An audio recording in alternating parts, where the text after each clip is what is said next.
Hello, coworkers. Let me get my chat here in place.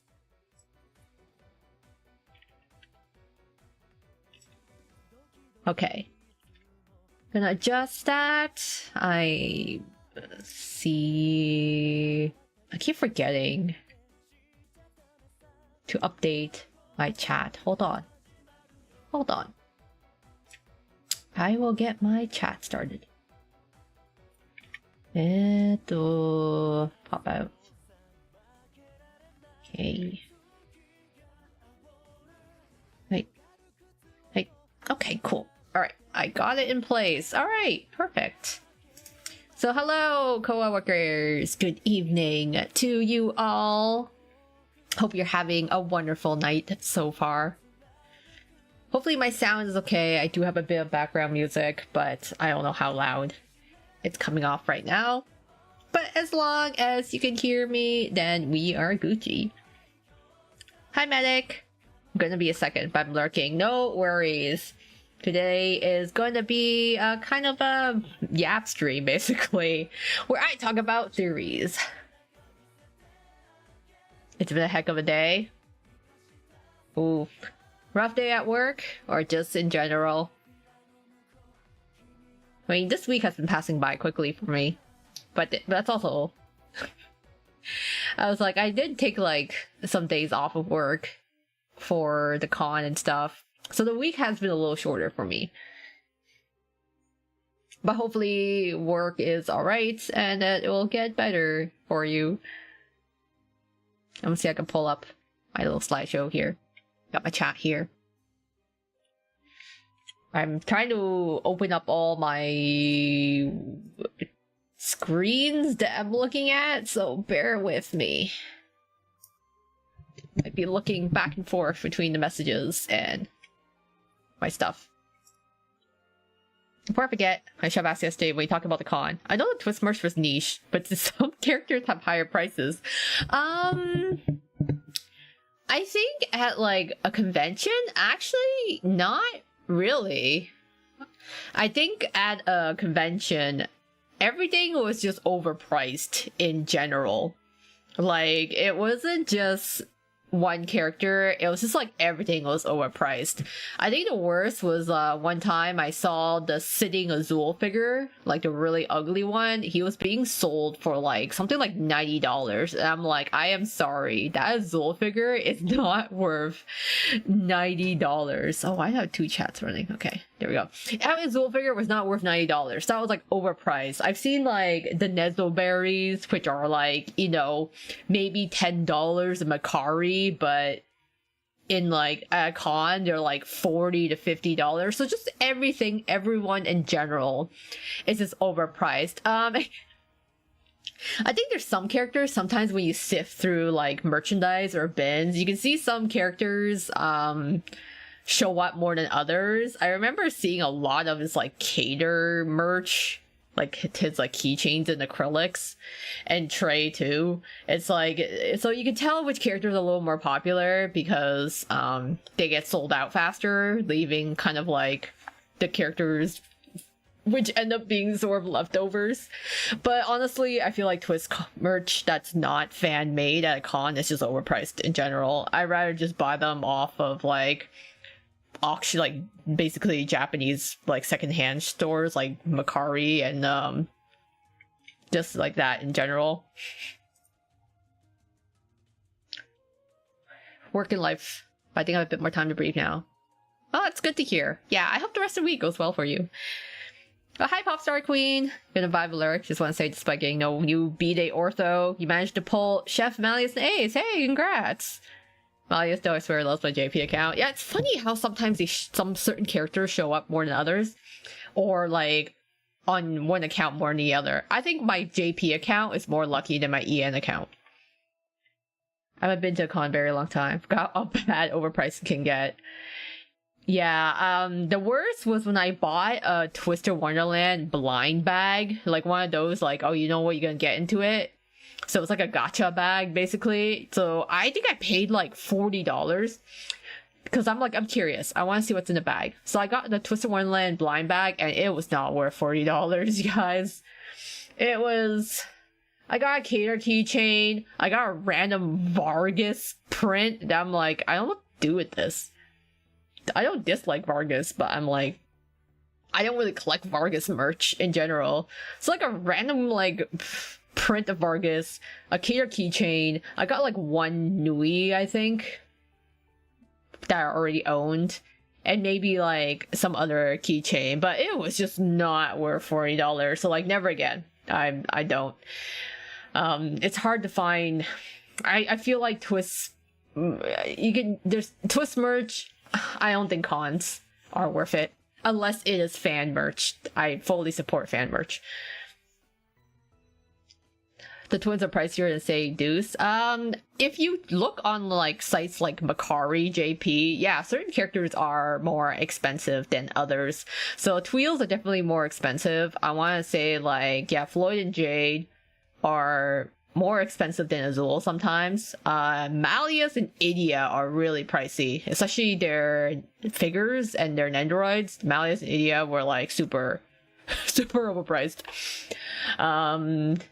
I think like there's Ortho. I feel like Ortho, Sebek are like the least popular in terms of merch.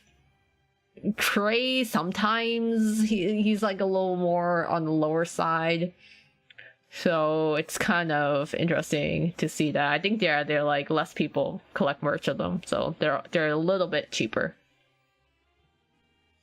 He came for his first birthday, his glow mask card. New Year's, and now the chef one. Oh, that's good. Maybe he could convert to being a Malia stan if he keeps coming home. Bomba Ortho is cute. I might have to try for blueberries next year. Oh, Deuce and him. Yeah, Bomba Ortho is cute. I don't know how I feel about his groovy though. It feels like it feels so like different for him. Is anyone for freshmen super expensive on those sites? I think A's may be more popular. To be honest though, I think the first years are like cheaper than, let's say, like the third years or second years. Yeah, because I think Jack is like pretty cheap. Apple I don't really see that much merch for, but he's not really expensive, to be honest. Nobody wants Sebek. I don't really see. Sebek is like usually pretty cheap as well. Ace maybe a little higher, and then Deuce as well. So A Deuce is probably more expensive, but the rest of the first years are like pretty cheap, I have to say. Or cheaper. It depends on what you're buying too, whether the item is like something generic like acrylic stands and keychains, or if it's something limited like a cafe collab. Guys, I pick a new main and plan on getting merch. It's gonna be a freshman. I'd say go for who you want, but to be honest, the most expensive people I've seen are probably the Tweels, Malleus, and Idia. They're like the top most expensive. Yeah, Riddle sometimes too, but those guys for sure. But yes, welcome! So tonight we are going to talk about Twisted Wonderland theories, but they are my crack theories, which like literally I am going to take theories that we may already be aware of, or they kind of float around the fandom. They're kind of like things that we've heard about, maybe they're popular. So like these are, there's nothing... At first, there's nothing really novel, you know? We can't talk about them, but I'm gonna put my crack take on it. So I'll start with the baseline and then add my own take on it. Is there any evidence or support for whatever crap I'm gonna pull out? No, okay? I'm just pulling this stuff out from whatever, but I think it's funny. So... hence why this is not just theories, it's crack theories, because really I've got no supporting evidence for it. I just think it's funny. And I think I have like, I forget how many slides I have. I think I only really have 5 or 6 theories I'm pulling out of my pocket. So let's see about that. Still, at the moment they do merch for Halloween characters, those prices are probably gonna be high. Yes, so anything that's like limited edition, like Halloween, or like cafe collabs, anything that is super hard to get. Like, for example, the Tsum Tsum plushes, they don't really release those often. So those ones are going to be a lot more expensive, because they're, of course, like, harder to find. Hi, Cassandra! And Lele, welcome! And Edo Girl as well. Those are the best kind of theories, honestly. I love it. I love hearing theories for people that I'm like, I have no clue where you whip that out of. But it's fun to entertain. I'm curious how RSA will be handled in the future. Yeah, I wonder too. How long will it be before we finally see the entire cast of RSA? And if they start releasing merchandise, how's that gonna work? I'm very curious how popular RSA is gonna be in comparison to like merchandise they release. I think it's because they're shiny and new. People are like, oh my god, I want it. They may be I feel like it's probably going to be a bit more pricey at first because they're the newest shiny thing and everyone wants like, oh, the first set of merchandise to come out. And then over time, things will settle. I remember when I first got into Twist, the merchandise was stupid expensive. It was like the height of COVID. People couldn't go out in stores. Secondhand market was absolutely insane. So I remember when like some of the Twisted, like getting a can badge of the Twills was like $50 or something. It was insane. Shirley, yay! Riel gets a card and yeah, I want it. Yeah, honestly, I would pull for RSA. I think it'd be fun. I definitely want Minajo. But I'd be like, honestly, Riel would be tempting as well. Alright. But it may be some time. I feel like they will probably wait till all of the RSA crew is released. Unless they want to start making money now, then they could release the Riel and Minaje cards like super early.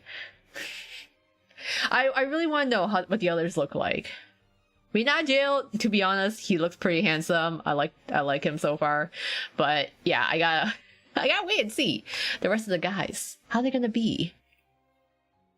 I want to know. Set. Alright, Twist Wonderland theories. I already forgot the order of my slides and stuff.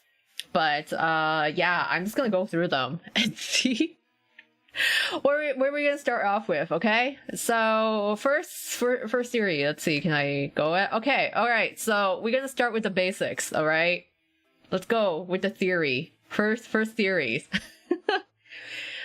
Crowley, okay, let's talk about Crowley first, okay? Crowley is so mysterious. He's been so sus since the beginning. We have no clue where he's from. We have no clue his background. Honestly, like, he's such a mystery. So we know, like, the basic theory that's around, we hear that maybe Crowley is the evil queen's raven. Which I forget the name, but I remember Maleficent's raven is actually called Diablo. I forget the evil queen's raven name. But anyways, clearly he's got raven imagery, like, the yellow glowing eyes, his crow mask, he's got the feathers, like, his name is Crowley, okay, or Crowley, however you want to pronounce it, okay, he's bird dad. It's got a lot of bird imagery here. So, okay, maybe he's supposed to be based off of the Evil Queen's Raven or Diablo, one or the other, but I think he's actually more tied to Diablo, okay? Because Diablo's got, like, the yellow, the black, and also a bit of purple as well. And that's also Crowley's color scheme. He's got the yellow eyes, he's got the black outfit, but he also has a bit of purple on him as well. So just off of colors alone, he seems to be kind of more like Diablo. Plus, we know that Diablo is Maleficent's raven, and Maleficent, is, in this case, it could be, we don't know what Malleus's grandmother looks like, but we know what Maleonor looks like, and also Malleus, so I think he could have ties. if it's Diablo, you'd have ties to like Malleonor and Malleus, and like basically I forget whoever Malleus's grandmother is. I don't believe the Evil Queen's Raven had a name. Yeah, I don't remember. I know Diablo, but I don't know the other, if the other one had a name. I think the fact that he's pale as fuck is giveaway enough that man's related to Malleus. Yeah, so he's super pale, plus, just like Lilia, he's got the Fey ears, so Crowley is definitely not, like, human. He's got the Fey ears. He's got the pale ass skin. Yeah, you know, the dots are connecting there. Also, you know, Lilia talks about, yeah, his name is like Raven, okay? Raven, Crowley, bird names, you know, potentially could be Malleus's dad. Could be Malleus's dad, but we make fun of him saying that he's like a deadbeat father, because like, where have you been, sir, in the past 500 plus years? Like, you just left your son alone? But then, you know, we don't know. But I'm like, okay, he's got some ties to like Malleus or Malleonor in some way. He could be a Raven, he could be not, but Crowley is definitely a Fae of some sort, and very likely to be of some Raven or Crow, okay? Yeah, he's a terrible father. Imagine how hurt he'll feel knowing he's been right there. Oh yeah, how hurt Malleus will feel? Yeah, literally being right there. And yeah, with the Fae ears, the pale skins, we never see his face, so like, he's definitely Fae, for sure. Only that, he's basically used Guardian and barely takes care of them. Yeah, he's already a deadbeat to us. So, deadbeat dad for 500 years, he went out to do something, never came back, so, So, it's like very plausible theory of him either being Malleus's dad or connected to the whoever evil queen, like Maleficent's Raven. Okay, he like almost like a. You ever saw the live action one? He actually took on a human form and was like the right hand man of Maleficent. I'm curious though, because the Senate definitely has a bias. Would they let their dragon Fae descendant marry a bird Fae? I mean, they were kind of racist against Lilia, in the sense that Lilia is a bat fae, and I'm pretty sure they like refer to him as like a bat fae derogatory. So, if they're already kind of racist towards bat fae, then I don't know if they'd be like that nice towards bird fae. I want to say. Deadbeat and bad head mage, double homicide. He's failing at his job, both jobs. Crowley gives us an allowance and handles our phone bill, but yeah, he's absent. He doesn't even answer our calls. Yeah, they call Lilia a filthy bat. Yeah, filthy bat. So I'm like, okay, they're pretty derogatory towards Lilia, and I'm like, I don't think a bat fae is that bad. They got wings. Like dragons. Wait, it's potentially Malleus's dad. What does it say about his response to essentially just laying Malleus overblot? Oh, you know, when your kids hit their teenage stage, they get through a rebellious phase that, you know, maybe they just need to work it out with their friends. He was also pretty bad at handling Malleus's overblot. Like, he was there at the scene and, like, I feel like he was trying to evacuate and then like all the students and stuff, but he was not super helpful. I barely remember him helping.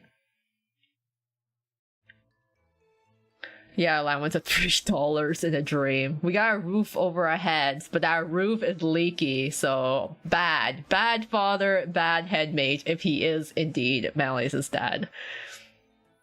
Unless Raven Fae are higher up in the hierarchy? Maybe. I don't know what this arbitrary hierarchy is. I assume dragon is like at the very top, and then I don't know, like what could be second to dragon. We gotta visit Briar Valley so we can learn more. Yeah, true. When's our Briar Valley hometown visit? We need to know more about it. Crowley seems to low-key care about the way people see them because of the overblot rather than students and the mental health. Yeah, he's just worried about his job. He just doesn't want to be like seen as a bad head mage to the press, even though he is. He's not really that good at his job. So strong theories here. Okay, Crowley being, yeah, you know, of some sort of raven and fae. Very strong implications. We're like, okay, maybe one day they'll reveal he's Malice's dad. Or something like that. But, alright. This is my crack theory, okay? So, this is the basic theory that we're familiar with, okay? This is my crack theory, okay? My crack theory is that Crowley is an evil twin, or there is another Crowley in Twisted Wonderland.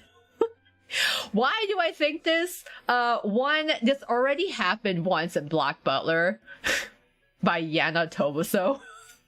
Okay, Yana Toboso has done this once. Who's to say that she's not gonna do it again? Do you know what Yana likes? Yana loves drawing, like, basically alternative CLs. We already have Riddle, okay? Riddle is red CL. She loves putting them in boy shorts. She really loves idol arcs, because we had a freaking idol arc in Black Butler, and then we had another idol arc, book 5, in Twisted Wonderland, and Black Butler also had, like, a dormitory school at one point, and Night Raven College has, like, a dorm as well. All right, so we already know Yana likes to reheat nachos, and she uses some like similar same trope. So who is to say that Crowley does not have an evil twin? Okay, like, people thought it was like so outlandish when we assumed the whole like evil twin thing in Black Butler, but then when that dropped, I was like, are you freaking kidding me? I was like, there's no way that, like, there's another, like, evil twin. But it happened once, so who's to say? It would not happen twice, right? Okay, who's to say it's not gonna happen again? Curly wants to hide who he is not very good at it. But he's wearing the mask, you know? Hey. In Norse mythology is an important twin pair of ravens, so yeah, sure, you know, why not? Because think about it, guys. Night Raven College, we have like a bunch of like twin or dual ravens. At the gate of Night Raven, there are 2 crows or ravens here. In the school emblem, the raven has a magic, like, the gemstone pen, right? They got their own little pen. But then the raven also has 2 keys. So you're like, why are there 2 ravens? Why are there 2 keys? Maybe it could be like, oh, you know, whole symmetry thing, right? He's already got a magic pen. Why does he need 2 keys? What are the 2 keys for? You got 1 key for the gate. There's only 1 gate. Why do you need 2 of them? So, if it's... maybe it's like for like symmetry, okay? Maybe we want things to look good left and right. Or maybe they're mirror images. They're just reflections of each other. The ravens are facing each other. You know, it's almost like you kind of flip the canvas. It's like they're mirroring each other. So maybe there's 2. There's maybe a reason why there is 2. It could be, you know, just to maybe it represents that there is another crow or another raven hiding somewhere.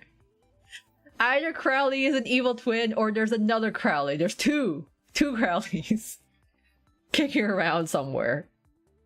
Where is that screenshot with the hand in the mirror? So yeah, this is the prologue. Like, this is the opening cutscene when you first get into Twisted Wonderland. So you're thinking, okay, he's talking to the mirror, but we know that there is like the man in the mirror, you know, the magic mirror has a face, a mask, right? But then in the very beginning of the prologue, there is a hand that is reaching out from the mirror. But the thing is it, assuming it's Crowley, because that hand looks like it has long nails.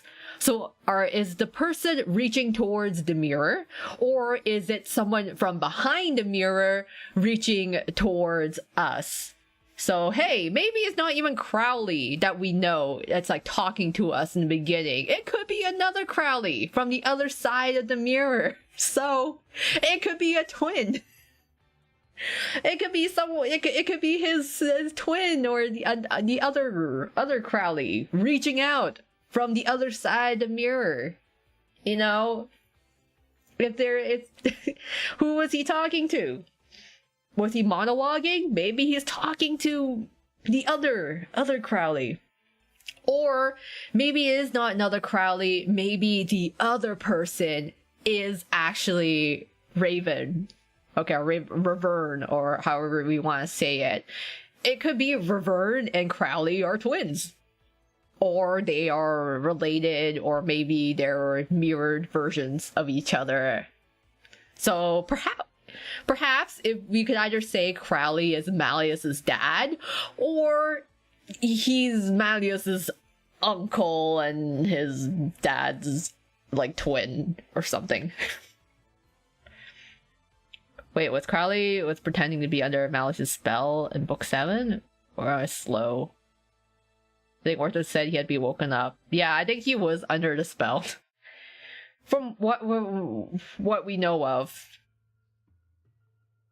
And then they had to like do wakey, so it's funny because you're like, okay, Crowley, something is very how is it that Crowley's so suspicious? He's definitely cooking something. But then he's also got like the most intense weaponized incompetence at Night Raven College. So is he just pretending to be incompetent and actually scheming from the shadows? Or is he just like some dummy replacement and there's an actual bigger, badder Crowley out there that's like actually like scheming from the shadows? Our call time loop theory that's taking a toll on Crowley because he calls him, so now he's rather weak. That could be a like, potential. Yeah, maybe he's just like really low on magic now. But then, at the same time, you're like, he cannot be trusted. So I mean, Malleus pre-broken horn is just strong, surpassing Crowley in strength. If he is Raven or Revern. Yeah, Malleus was just like...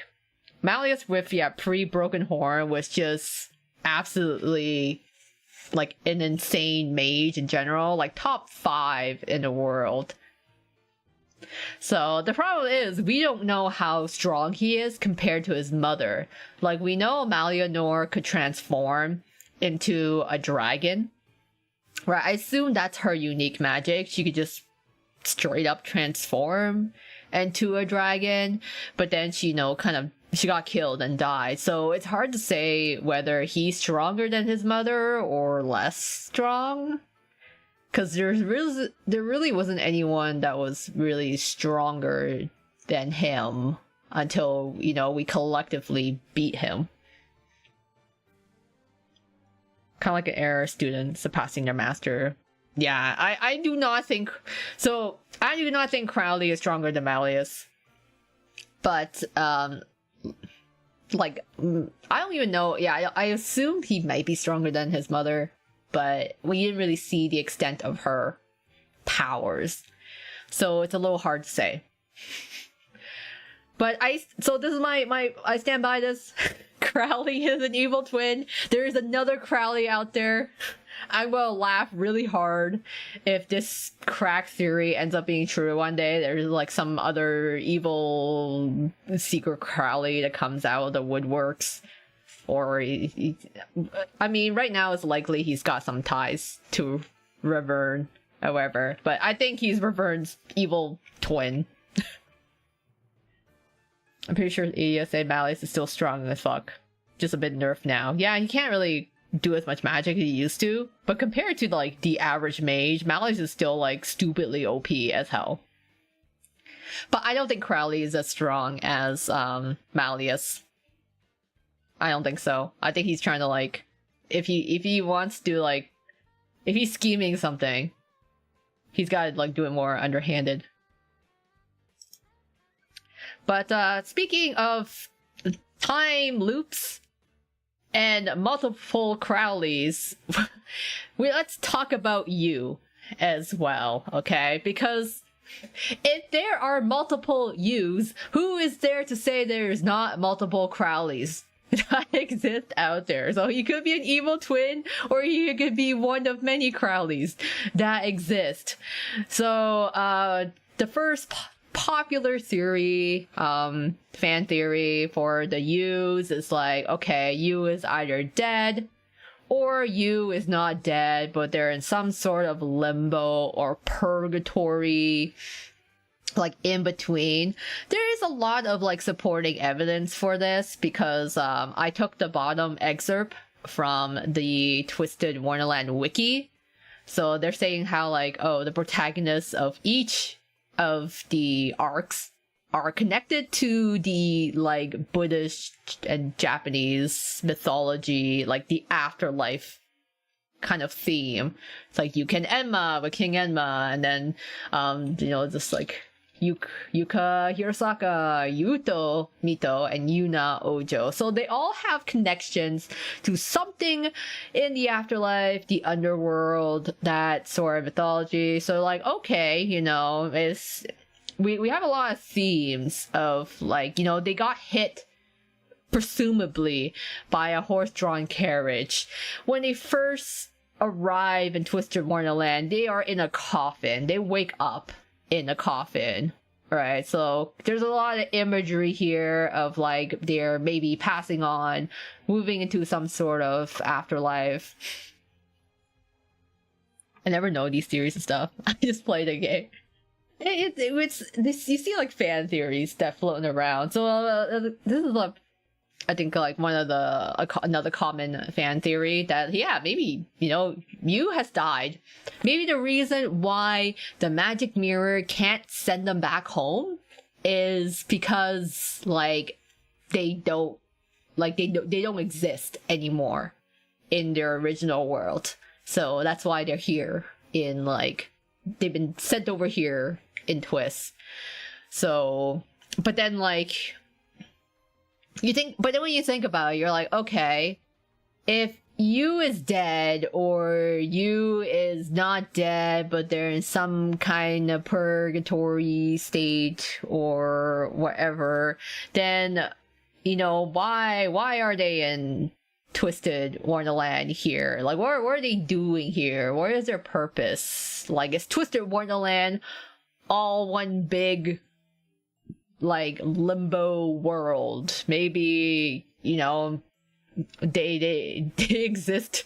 It's kind of funny to say. Maybe they exist between life or death. The twists in its like weird little own little universe there. So you getting sent to Twist basically killed or erase their existence in the real world. Yeah, that's like what, like, so if we believe that the Yus are dead, then yeah, they are now no longer existing in the real world that they're in, so they can't be sent back there because that world's no longer where they are. Or if Yu is just like in some weird purgatory limbo state between life or death, then maybe once they complete some sort of objective or goal, they're able to then get out of I would keep calling it purgatory, and maybe they'll wake up from a coma or something in their real world, because there's I think there's like some stories like that, right? It'd be like, oh, someone got into an accident, got isekai in another world, and then they, you know, once they solve that isekai world's problems, they wake up back in their real world. But that would suck, because it'd be like, oh, do we want to go to the route of Twisted Wonderland? It was just all a dream. which would be kind of shitty. It'd be like, oh, okay, like, this was just all some hallucination that just happened in their mind. Or maybe Twisted Wonderland is a type of underworld, and they managed to escape from it, and then they'll come back to life in their real world.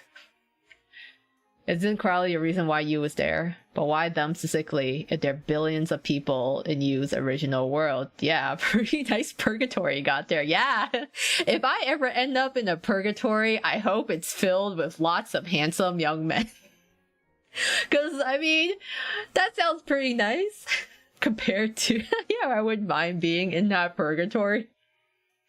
Yeah, I have to deal with problems, but hey, at least the view is nice while I'm here. But, yes, so Cassandra, the whole thing of like, why would there be billions of people? You know, there's so many people in Yu's world. Why them? Why these Yus specifically?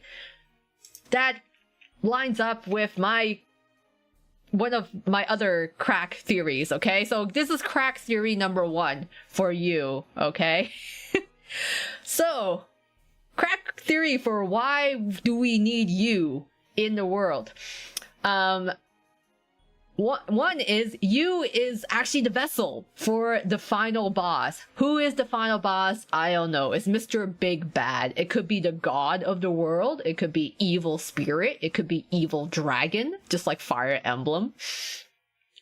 So, just to give context for those who haven't who aren't aware of Fire Emblem Awakening, basically you play as the protagonist Robin, and like Robin wakes up, they're an amnesiac, they don't know how they got there, and it turns out, okay, I'm sorry, this is gonna be spoilers, okay? But Awakening was a long time ago, guys, so I'm gonna do a little bit of spoiler warning here for Fire Emblem Awakening.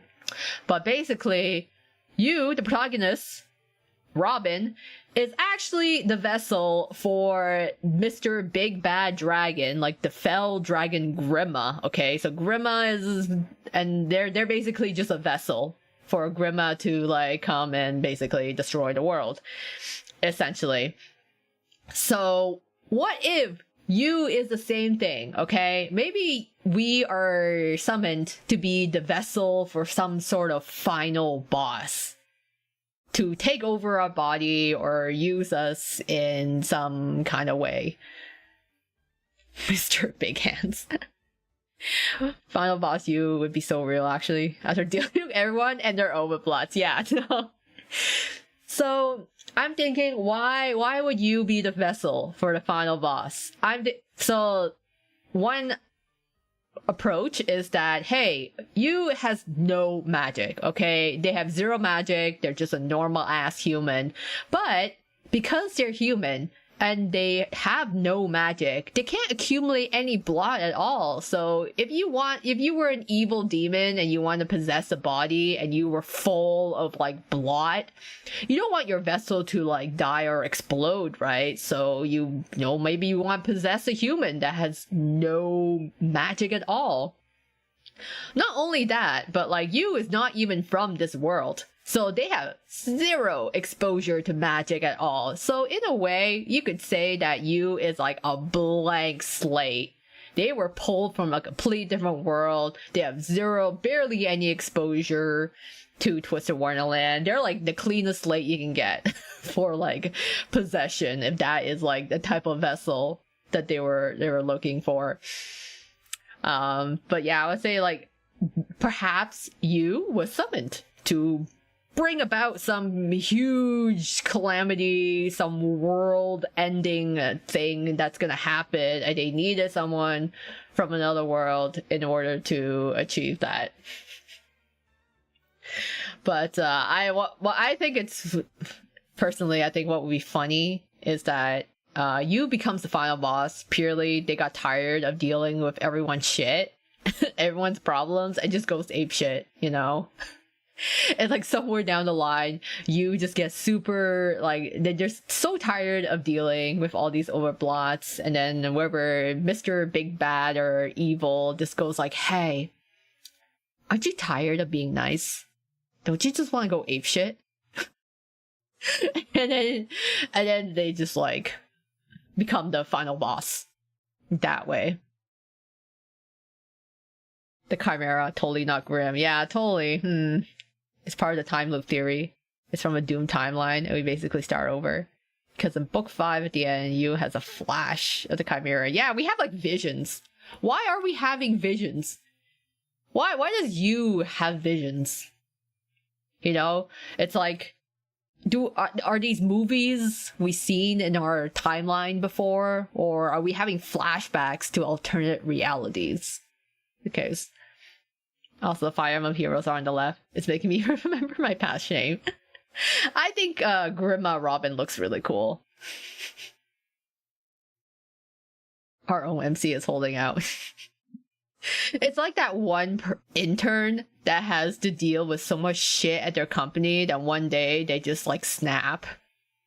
That could happen to us, you know, that could happen to our you. But so some questions here are like, still we're wondering why these certain U's out of how many U's are there? Why are we pulling these guys, these random Japanese kids from like just like parts of Tokyo, I guess? Why are we pulling them in? And yeah, like what is the deal with the Chimera? Which I will go into. So this goes into number 2. Alright, and okay, so second theory with the whole like crack theory with all the U's, okay? So main theory is that Twisted Wonderland's in a time loop. That's why we have multiple U's. We have, you know, we got one U that's like going through the timeline. Something happens. We gotta reset. So we go all the way back to the beginning, and then we just do it again. And we're getting visions because, you know, this happened in a past timeline. And, you know, we're just kind of remembering things subconsciously because we are stuck in this time loop, and we're like, something's up here, but we just can't put our finger on it. But my crack theory is that we are not in a time loop. Instead of a time loop, we are actually in the Matrix. Not just one Matrix, but like millions of Matrix simulations, all running at the same time. This explains how all the U's exist in the very same moment. It also is a fun way of being like, yeah, all of us are players. All of us are U's. All of us are playing Twisted Wonderland in the same time and space. We are all in a matrix that's all running at the same time, all ongoing. And then, you know, when does it end? I don't know. Maybe when the ideal simulation gives us the outcome that is achieved. So perhaps all these U's are just like only a handful of U's when there's actually millions of U's that are like happening up. How many theories do you say we're covering? I think I have 1, 2, 3, 4. I have like 5 or 6 theories. I have which are like some of the ones are just kind of like more joke theories, but I really wanted to address the ones that do have a lot of solid weight, like the Crowley one and like time loops and the different U's. But yeah, I want to say Twist is the Matrix. Okay, we're not in a time loop. We're just in. We're all in the Matrix. We're all in the simulation. We're all happening at the same time. So this is either someone's unique magic, but on like ultimate steroids. I don't know, by then, I guess by that point, you would have to be God to do it. Or Twister Wonderland is a matrix. This whole world, it's just all a simulation. We're all just in a simulation. Forget the afterlife. Forget the purgatory. In this case, this theory, we are already in the matrix. We are living it. There's multiple things happening at once. We just don't know if we will break out of the matrix, or if, like, after running through so many parallel universes, there's one in which we will actually find a way home, and that is the one that, like, ends Twisted Wonderland. Do you have theories on the non-overblotters? No. Actually, I don't really have a theory on the overblotters themselves. Or do you have like a specific example of what you mean by that? I like how it just says tricks in the image. Silly rabbit, tricks are for kids. It got kind of cut off though. Matrix. Yeah, so we are in the I love it's not even the he tricks. That's right, guys, he tricks. These are all just tricks. We're all being fooled here. We need to wake up. Twister Wonderland. We need to wake up from this dream. We are too far down the rabbit hole, and we need to get out of the matrix. So I think this is a good theory, a crack theory, that explains how everything can be ongoing at once. Not like theory, but like, who do you think would overblot besides the house wardens, and would be the worst of them? Ooh, Who would overblot besides house warden? Honestly, you would have overblotted by now if they weren't magicalists, to be honest. I think, honestly, I am surprised that Ruggy has not had a crash out. I think Ruggy is justified in overblotting and, like, having his own crash out, because, like, the boy's been through a lot of crap. So, I would say Ruggy, quite potentially, is, like, a really good candidate for it. So he'll be my top choice. Just off the top of my head. Like, for example, I think a Callum would be one of the worst because it's UM. I remember he created a whole oasis with pinch of magic. Oh yeah, you could probably drown people if you wanted to. Trey not overblotting is impressive too. Trey, I feel like Trey's main trigger is like Riddle's mother. Better take something really bad, like Jamil, all his siblings dying, probably. Yeah, I think, like, that's true. Like, Callum is also very emotional. If something bad happened to him, he could potentially overblot. I would say. He has potential. It's like Callum, I can see. Yeah, Ruggy, I would put up there. Poor Ruggy. I'm surprised he hasn't overblotted at this point. Callum could flood the whole island with a tsunami. That'd be crazy. Let's see. I'm trying to go through all the other characters in my head. No, I think I still stand by in terms of overblotters.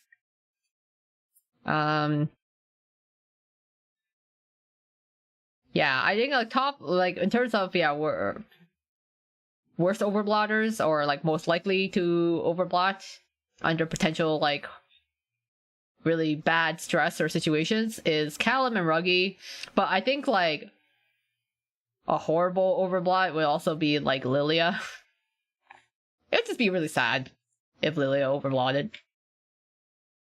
He's been through so much shit. He's got so much trauma. You can stack all the trauma in him.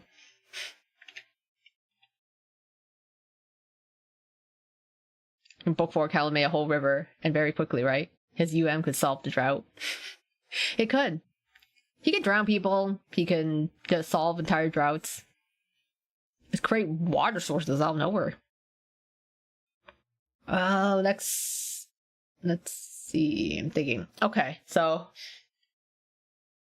far we talked about all the U's, the time loops, Crowley. So we got a lot of like the very like intense lore heavy type theories. Which one's my next one? Okay, yeah.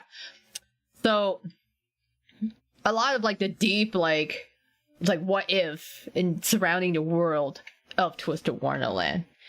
And so in terms of so since they're all connected, right? They're all connected. So I'm like, okay, you like Crowley, he's got some evil thing happening, and then the U's, you know, are they dead? Are they not dead?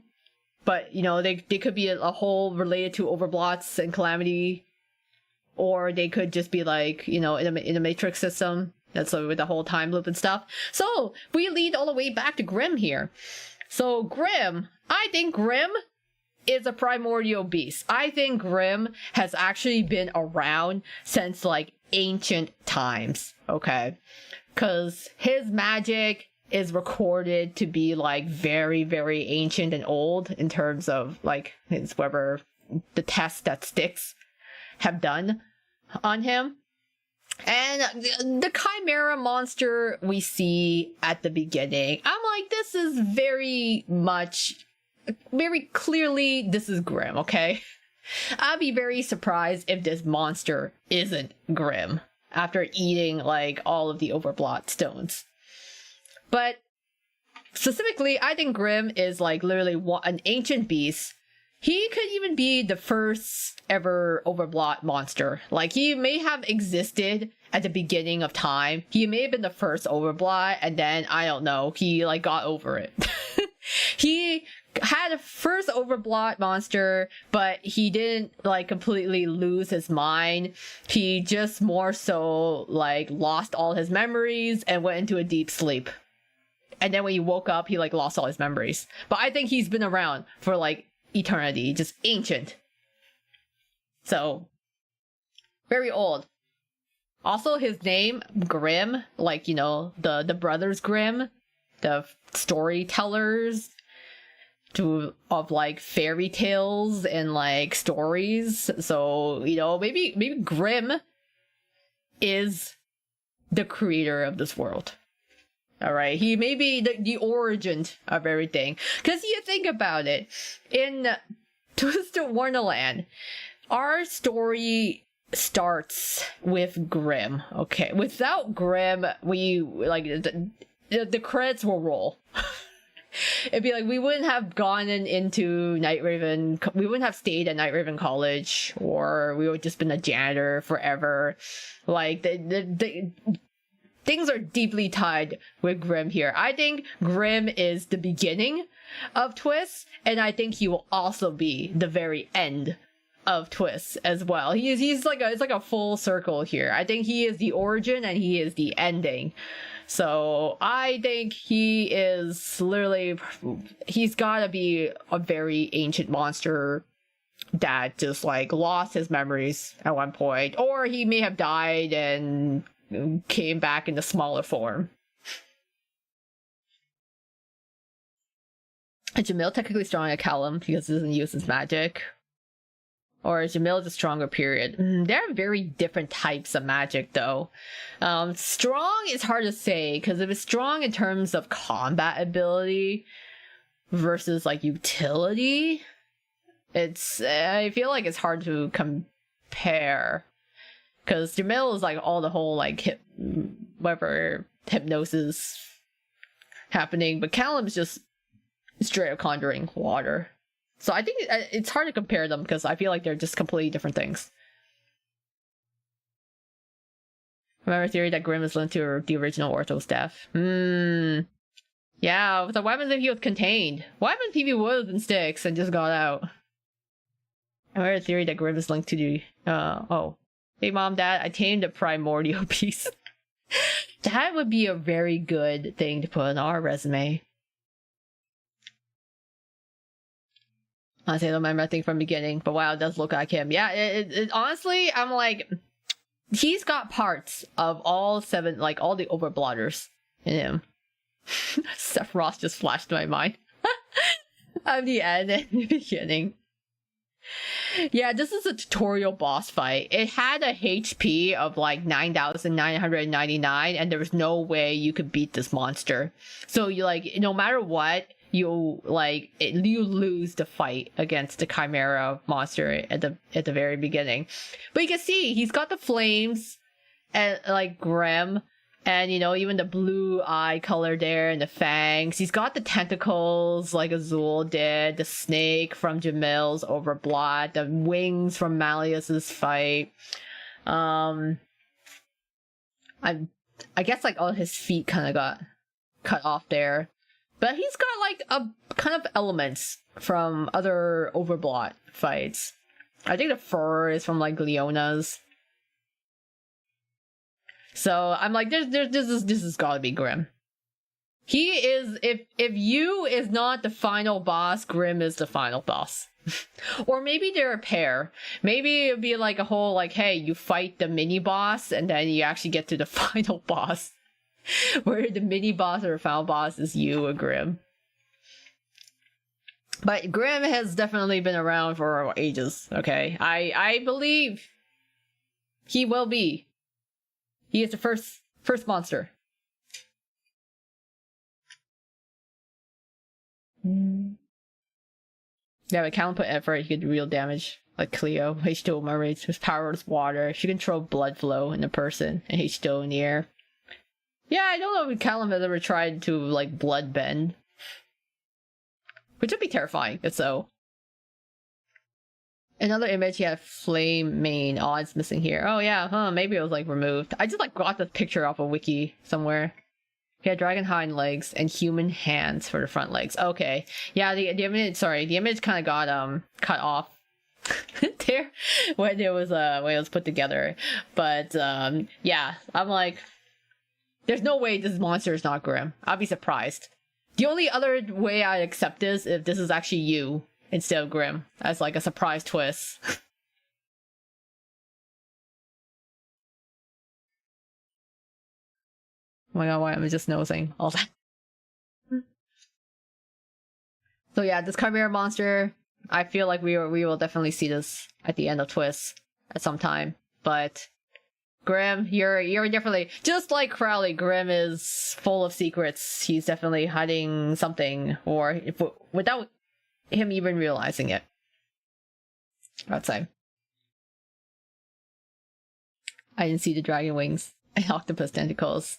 Yeah, you can see it a little clearer now. I mean, it was kind of hard in the beginning because it was all very dark in the game, and it's like hard to make out the features, especially when you're like busy trying to fight it. And you only see this in the tutorial. So honestly, I think it's been like probably 6 years since I've seen this creature. I like more theories on the possible you and Grim make the Chimera, but Book 5's flashbacks to Chimera seems to be used perspective. So who knows? The Maidstone rocks can't be that good. I mean, apparently they're super tasty, but it can't be great for him. So I think, yeah, so I would say you and Grim would be a pretty interesting final boss. But, you know, most likely Grim is going to be Grim. I would say most likely it's going to be it, but I think it'll be kind of cool if everyone fights us as the final boss at the end. Like, we paired up with Grim become, like, the ultimate battle. It's right there here. Achievement talk. I think that's Grim on his own. You know, he's got, after eating all those rocks, like something, it's not even that, but like, it's like crack to him. He's like going out, sniffing the dirt in the middle of the night, trying to eat these rocks. I'm like, okay. He's got a bit of a problem. Those overblot rocks must be like calling out to him. And like, he's just like eating them and going, yum, yum, yum. And they're probably feeling his power without him realizing it. And there's gotta be some sort of catalyst. That's the thing. You're like, okay, he's been eating them, and he kind of goes cray-cray, but then goes back to normal, which is kind of weird. So down the line, there's gotta be some sort of catalyst that happens that literally like triggers this transformation. I think a theory could be the two are connected. So Grim overblots, maybe it'll cause you to change too. Yeah, it could be. Or maybe something happens to you that triggers Grim's transformation here. It could be like, I don't know, it's some sleeper agent that is waiting to be activated, or something horrible happens to you and it like sends Grim into such a despair that he transforms into the Chimera. Unless he snatches up you and forces them into that transformation. Everyone has to fight him to free you. Yeah, why don't he just like devours us? He could just eat us, like Big Bad Wolf, you know, just go just chomp down. Maybe he eats us and is like, oh, now you gotta rescue us from the stomach. Too bad they're un-CMC. Could look like the Overblot mages. With the shadows. Yeah, that's the downsides of being a faceless main character. We can't get cool CGs of us. Probably eating Crowley's Overblot Mage Stone thingy. Yeah, it's like at one point, that's the other theory on why this Chimera monster comes to be. Did he just like, was it the straw that broke the camel's back? Like he ate the final stone and transformed? Did something horrible happen to him? Something horrible happened to us? It's like it could be a lot of potential for triggering this. Malleus alone will like Grim up so bad that happened. Not his child, man. That's why they had to nerf Malleus. They couldn't keep him that strong. So they had to nerf his magical ability. So the fight would actually feel hard. When it came down to it. And two, like in the tutorial fight, it looked like it took place in the Hall of Mirrors. So again, with the whole, like, we're coming right back to the beginning, you guys. Because we started off, we first showed up in Twisted Wonderland in the Hall of Mirrors. And then the tutorial fight with this Chimera also took place in the Mirror Hall. So we're like right back to where we first came. In the hall, except, you know, now he's just this big terrifying monster that's bringing down the entire place. So who knows? Maybe something did happen to us. Maybe he's gone like berserk. But yeah, so these theories here, these are all like the really deep dives, serious theories that happen here with a bit of like sprinkles of like, guys, like hear me out. So are concepts here, but I do think it'd be cool to see you as like a final boss type, or like some sort of like tied to the final boss here. So about like basically like halfway through, more than halfway through the theories here. Yeah, more than halfway. So the remaining theories. The remaining theories I have are like more crack than like actual lore. So we're gonna move on from like less serious, basically. If I wasn't more sold on the idea of a Doom timeline due to Book 5's flashbacks, I could see this happening at next year's ceremony or any upcoming ceremony. Yeah, like what happens if... Because like we are... Well, at this point... I forget, we are in like... probably March in the game with like the RSA tournament. I'm trying to remember. We are like close to the school year end because, you know, the third years are talking about their internship. So we are coming towards the end of the school year, which would then line up to, you know, the entrance ceremony for the new students coming in if Grim decides that he's gonna cause a huge rampage. When the ceremony comes back again. Wait, what would be Grimm's accumulation or copy of everyone whose stone he ate?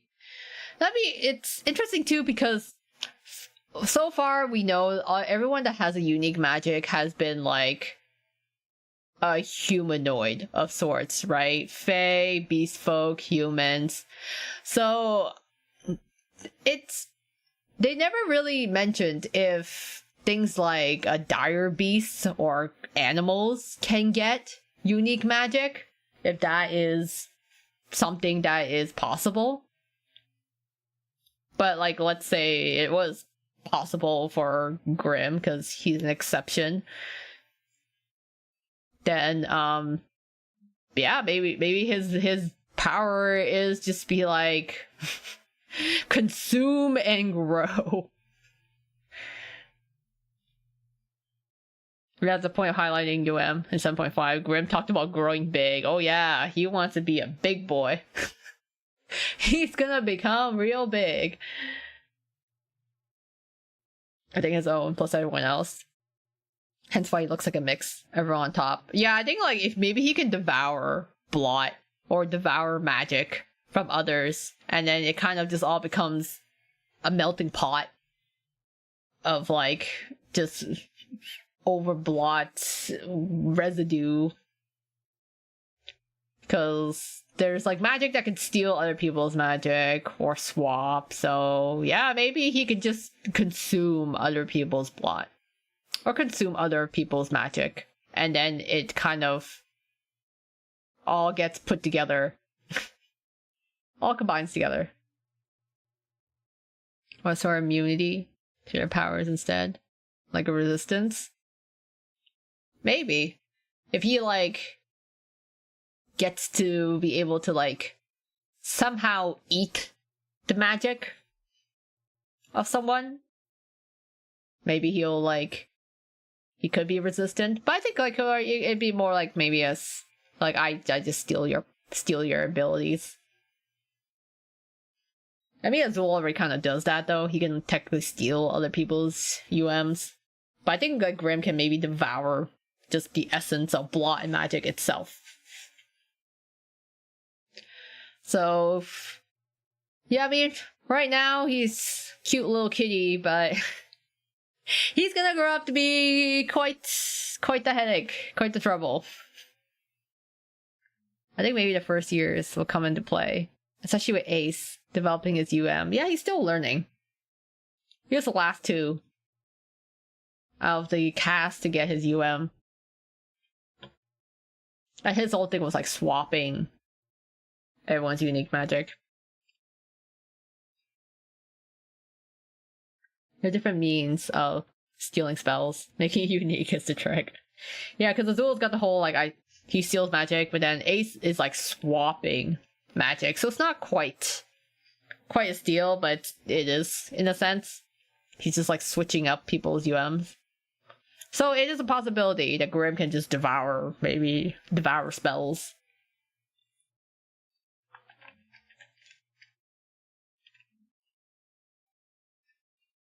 Don't worry, they just need a cauldron from Deuce. The biggest one filled with tuna. That's how we'll win him over. It's just like, okay, Grimm, you're not yourself when you're hungry. Have this cauldron full of tuna and calm down. Maybe, you know, he'll just like give him like a really big food dish. Maybe it'll distract him enough while we like try to take him down. Deuce to rescue again. It would be kind of nice, I won't lie, if like A Deuce team up again to take down Chimera Grimm, just like how we teamed up with at the very beginning of the game to take down our first Overblot monster. We just have like Cauldron 2.0. Or like just well, now that, you know, he's got his UM of like what, bet the limit? But I don't know if he can really tank a hit from Chimera Grimm. It's I think he would die if he tried to tank a hit. Eat a Snickers. You're not you when you're hungry. Yeah, that's Grimm. Maybe he's just really hungry. We just gotta feed him tuna and he'll calm down and stop attacking us in his chimera form. He just wanted to eat. We gotta give him a substitute for all those overblot stones. But yes, okay, so putting behind all this like really deep lore here, the other two remaining crack theories I have are just basically straight up jokes. Starting with, okay, so another theory, now we're going into just like non-Twisted Wonderland stuff. So high assumptions, high plausibility that the Twils ate their siblings, and that's how they survived, okay? Because, you know, they're merfolk. I assume they were born from, you know, a clutch or batch of eggs. And they're very clearly into the whole survival of the fittest. There are so many kind of weird lines at one point that they say to each other. Like how Floyd and Jade don't consider each other to be older or younger. Like no one is the older sibling or younger sibling. It's like they were born at the exact same time. Probably because, you know, they hatched from eggs. So, it's weird because, you know, you get stuff like, yeah, you know, Jade tells Floyd, I'm glad I picked you. And Floyd goes like, yeah, I'm glad we survived together. So the whole weird thing with Jade being like, I'm glad I picked you, implied that there were other choices that he could have picked from. So implying that there were other potential like leech siblings or little babies that were hatched, and then he decided like, hey, out of all the siblings, I'm going to pick this one for like survival. And then it seems like Floyd's like, yeah, you know, we survived together. So something happened to the rest of the siblings. Either they were devoured by other predators, or they were swept away by the sea currents, never found their way home. Or, you know, most likely, I think they just ate their siblings. I think it's survival of the fittest. You know, when you're a little baby fry, just recently, you know, kind of new to the world, other creatures are too big for you. You might as well eat things smaller than you. And hey, what's more convenient than just eating your siblings? They're also your size. I only seen people say Jade, but Floyd didn't. Only Jade eating other siblings, huh? I mean, it could be a possibility. Just one of them like eating the others. Or just be like, it's like implying Jade ate everyone else but left Floyd as like the survivor. But I think it's highly likely they both were in on it. I think they both teamed up or were like, we're gonna survive together. And that means like taking down the others. Then so be it. So be it. But it's still kind of weird when, you know, they're talking about this, because I'm like, yeah, I think they ate the others. I think their siblings kind of got eaten. Some of them may have actually, you know, just died naturally, but I think they ate some of them. But hi crows, welcome to my crack Twisted Wonderland theories. I literally just finished talking about some like Twisted Wonderland world building and lore stuff, and now I'm like literally just talking about random crack stuff that I'm gonna come up with. But this is you know, a heavily implied in the game, and it's still like a fan theory that floats around that's saying like, yeah, the Twils just ate their siblings. Like, come on. I highly believe it. I think they would. I think that they were trying to survive out there. They would fight their siblings to the death to be the one that lives. And they survived because they teamed up to do so against the others. But that's not the real crack theory here, okay? So my crack theory, I'm gonna one up this. I think Georgina, okay, Jade and Floyd's mother, is a Black Widow. I think she's eaten her previous husbands. Okay, like I don't, maybe not her own children. I don't think she'll go that far. But I say that she's probably eaten a husband or two. I think she's a Black Widow type. You know, why? I don't know. She's got that aesthetics. Like, come on. Like, this lady is dressed for a wedding, but it looks like she's attending a funeral at the same time. It is a wedding, and she is wearing, like, dark black with the hat and gloves. She's got, like, you know, the widow whose husband died under mysterious circumstances aesthetics, okay? I think she has found a way to survive, and she's just eaten her husbands, and it was just like, I don't know, I don't know what happened to him, you know, he just mysteriously disappeared. You know how it is under the sea. Things happen like that.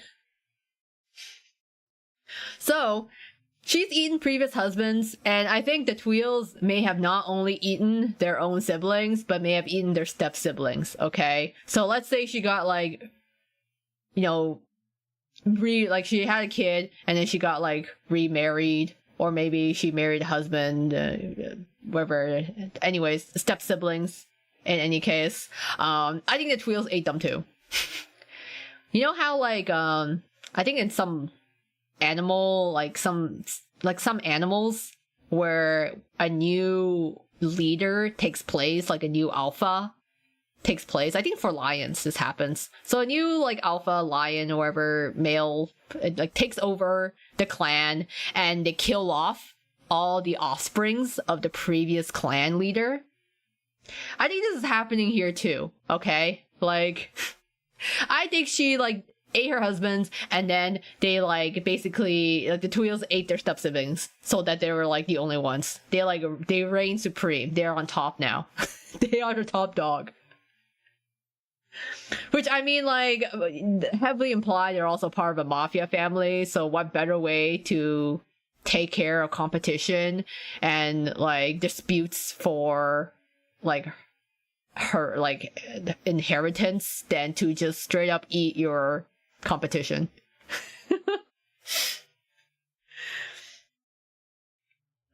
I think this is one theory that's heavily implied, yeah. Especially Jade. The cute family, Jade is Jade. Yeah, I don't know. I think Jade would eat other eels. He won't eat conger eels. He doesn't like the taste of conger eels, which concerns me because the fact that he said that his disliked food is specifically conger eels. And I'm like, why that? Why not just eels in general? Why conger eels specifically? That implies he has eaten at least conger eels and potentially other eels as well. So this boy here, he has definitely eaten eel, okay? He just doesn't like the taste of conger eel specifically. But that means that he's have at least tried other eels before. Ate them, got their money. Yeah, I'm like, she's got the Black Widow aesthetics, come on. No, the handsome fan art. I mean, she should Papa Leech. You're too handsome. She hasn't eaten Papa Leech yet. That'd be crazy. It's a no more lady for her in his will, so she dug out his coffin. They don't give a fuck. Yeah, Jade the cannibal. Yeah. Jade's favorite food is octopus carpaccio, and his least favorite is conger eel. I'm like, clearly the Tweels eat other sea creatures, which is like, makes you think of the implications. At one point, do you separate merfolk from, like, actual sea creature? What's the difference between a mer eel and a regular eel? Because he's eating other eels regardless. Man, please pass your husband to me instead. No, I think Papa Leech is in a position of power. I think she has married and eaten her way to the top, and like she's in a good spot now, you know. I think she's not only is she in a good spot, she's like, you know what, yeah, I made to the top of the mafia family, and I feel like she's now reached a point where she's kind of like she's kind of chilled out a bit, you know. Eating your husband in your early 20s versus eating your husband in your, like, let's say 40s, it's a little different, you know. Now she's focused on making sure she's raising her son correctly. It's too much work now eating her eating her current husband and trying to find another one. She's reached a point where I think she's satisfied, so she doesn't need to eat current Papa Leech, and like she's just making sure her sons are gonna grow up, find, you know, it's time to she's mellowed out. She's not young as she used to be. But I do think so, because like, I mean, especially with Jade's concerning quote in the Harvesting event where he said there are 5 in my family at present. That is a weird way to phrase it. He's not like, oh, there are 5 people in my family. Or, yeah, I'm in a family of 5. No, he says there are 5 in my family at present. Which either implies there used to be more in his family, but now there are less. Or he thinks that his family is going to grow. But considering how concerned Adia and like Apple were at that after, like, what you mean at present? I think there were more people in the family, and then they just, you know, disappeared under mysterious circumstances. Jay looks like he's got his personality from Mama Leech, and Floyd from Papa Leech. Yeah, he's got so many traits from her. Their hand position the same. I have a similar smile too. I think Jay takes the most out of their mom. I can see Floyd getting some things for her, like her approach to apprehending Grimm.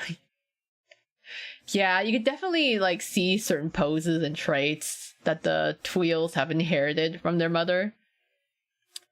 She does one pose where she puts her hand like she like fans her hand out. That is like the exact same pose that Floyd does. But I think, yeah, Jade resembles his mother more. Jade, the one you got to keep your eye on. What do you mean currently 5 in the family? Yeah, what does it mean? What do you mean 5? Were there more? What happened to the others?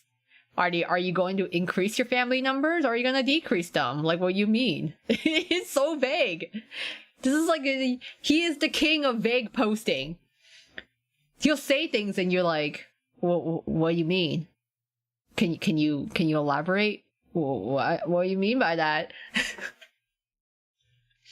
I honestly don't remember that event. It's only last year. It's been a while, honestly. But I remember this quote from him because I was so concerned about what he was implying. I think Apple and Idia both tried to question him, but decided to drop it quickly. Yeah, Idia has, like, heard some disturbing things from the Tweels, and he's like, I am not going to dig any deeper.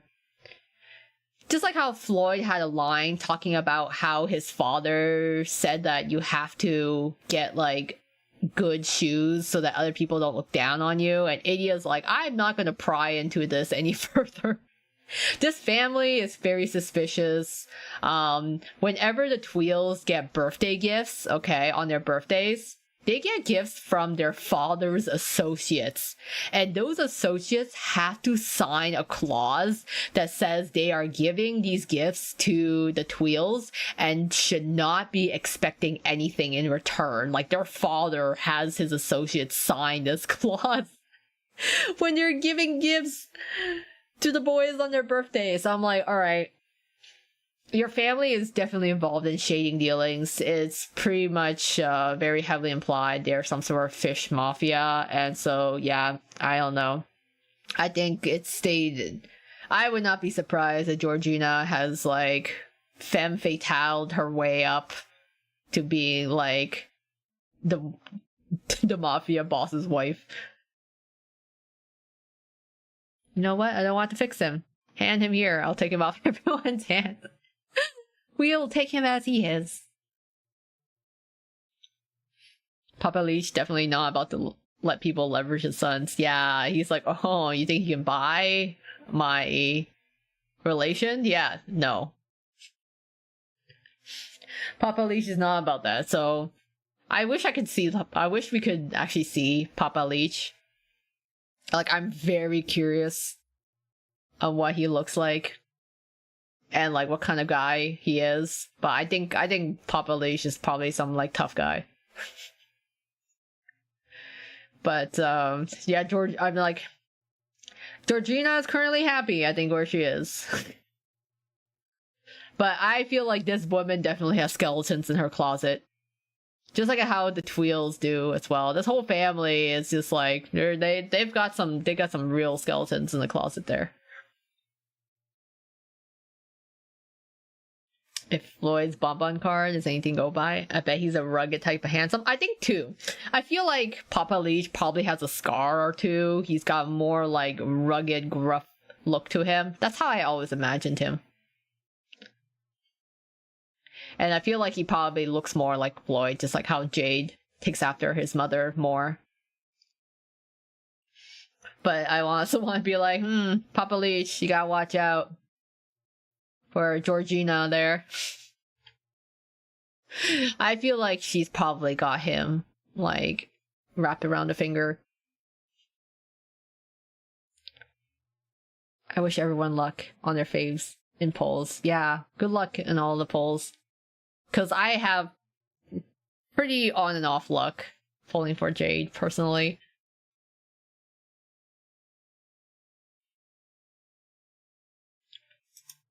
Oh. But, yes. So, my last series... I keep clicking on it. My last series for twist is, French is not real. Okay? French is not a real language. French is fake.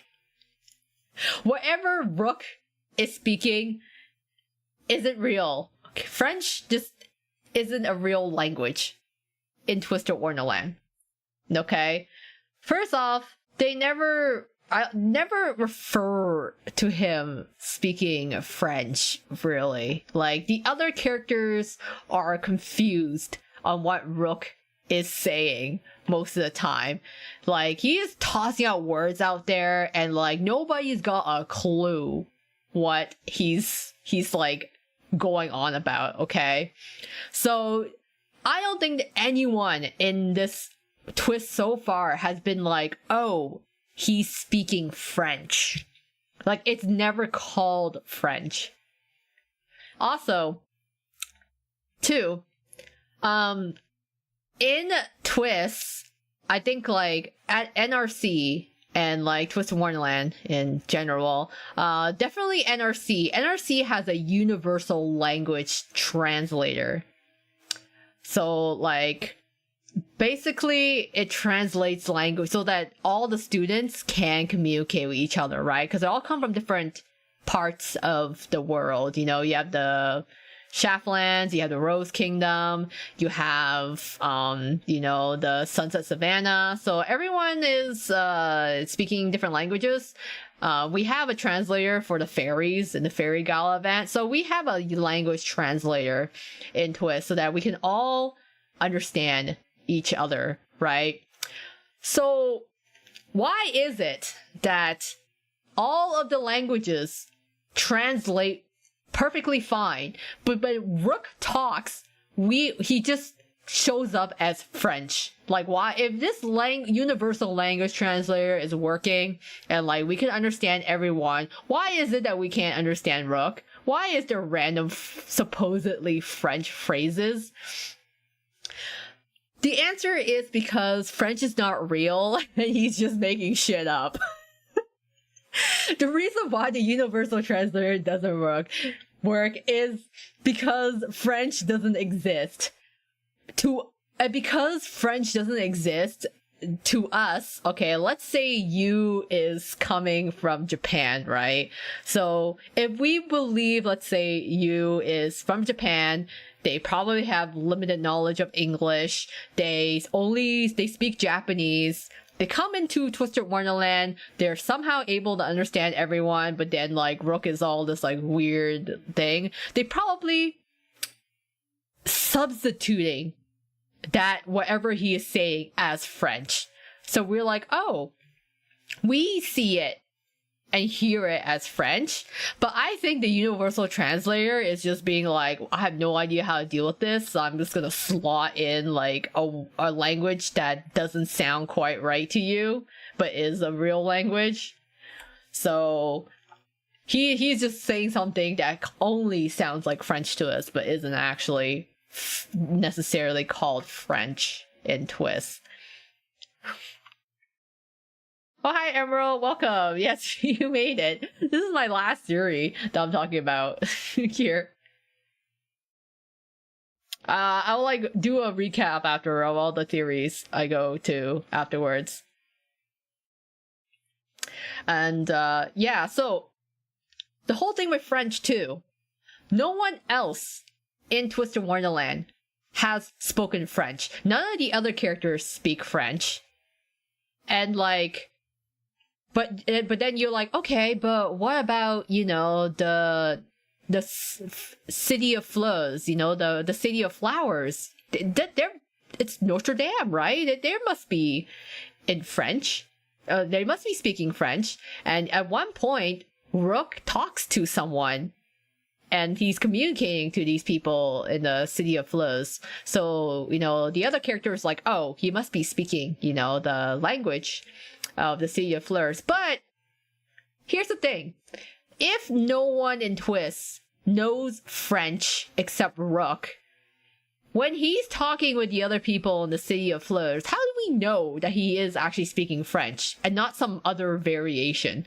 You know, he could be talking to them in, I don't know, Spanish or some other Latin language that sounds similar to it. But if the other characters don't really understand French, they could be unreliable narrators and like not realize that he's just speaking something similar, but not, you know, the same thing. And because no one else in Twist talks about, like, speaks French right now, to me, French is not real. It just doesn't exist. Rook is the only one that speaks this language that somehow does not get translated, and no one else knows it. Because he's not even from the city of flows, okay? He is from Sunset Savannah. And in Sunset Savannah, I'm like, Ruggy doesn't know French. Leona doesn't know French. So, like, where did he pick up this language from? I mean, you could argue, like, oh, you know, kind of like how, you know, certain country to get colonized and, like, the colonizers have, like, their language. But, like, there is no one else that speaks his language. So, therefore, there's zero confirmation that this language is even real. it just doesn't exist here. Now we get to Rook's hometown event and speaks French. Don't say nothing. They could have their own. You never know. Maybe when he talks to his family, it's all like in code, and we're just like, oh, he's speaking French, but they actually have their own language or something. Rook is such a mystery. He is full of mysteries. Maybe he has a bad accent, so translated. Actually, no. Okay. Additional crack theory to French is not real. He does speak French, but it's Quebecois French. Therefore, no one understands him. He is speaking like some hick version of French. Just like, you know how Apple, when he speaks, like, when he talks really fast, people are like, what are you talking about, Apple? Rook might be speaking such a hick version of French that other French speakers don't understand what he's saying.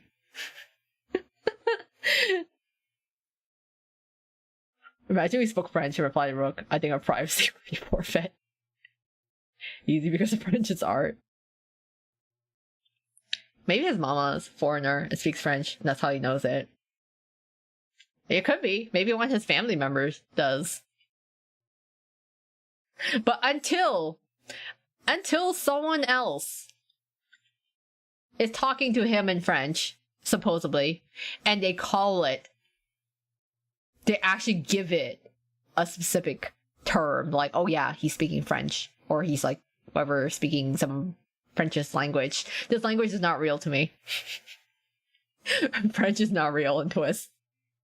I stand by this theory until it gets debunked. Maybe once we finally find out more about Rook, and if his family speaks it.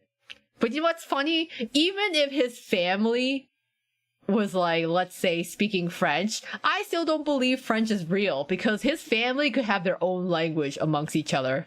Okay? They have to introduce another Twist character that like also speaks French. That is like not Rolo, because I don't think even Rolo speaks French at all. I won't believe that this is a real language. Apple speaks like a country boy. Yeah. He does, but like people are like, people can't understand his country boy accent. His family's an affluent country family, so it's a sophisticated hick French. It'd be odd that French of all things is a language shared between two worlds. Yeah, like, who even knows what language we're speaking? Like, you know, if you is from Japan, does everyone sound Japanese to them? Just like how, oh, or do we want to think that like English is the common speak in Twist and everyone's just speaking English? And also something Latin, such as common language used for magic. But yeah, but because of this whole like universal language translator that's happening, I think this was actually mentioned in the novel for Twist, the whole universal language, where like we could just naturally understand everyone, except for Rook. I think a universal translator is implanted in our brains. I think we just came into the world and just suddenly knew how to speak it. Does anyone remember when Bill said Apple's country accent was like incorrect? That Loki was a little, I don't know. It's because he's got, I guess like in Japanese, he's got like a very rough country accent versus like city boy way of speaking.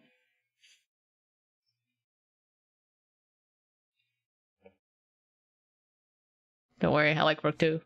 Like my RNG.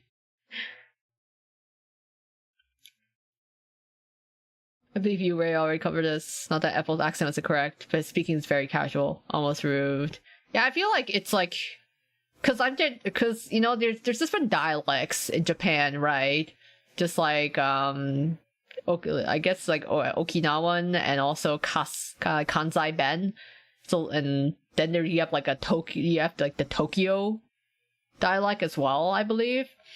Which like I guess our closest equivalent is like, oh yeah, someone from like the South with like a very strong like hick accent sounding different from someone in like, I don't know, like New York or so like it's like some other, I don't know actually in the US, because you have Boston, you have New York accent, and then you have like southern accents, but I don't know there's like a posh city equivalent for it.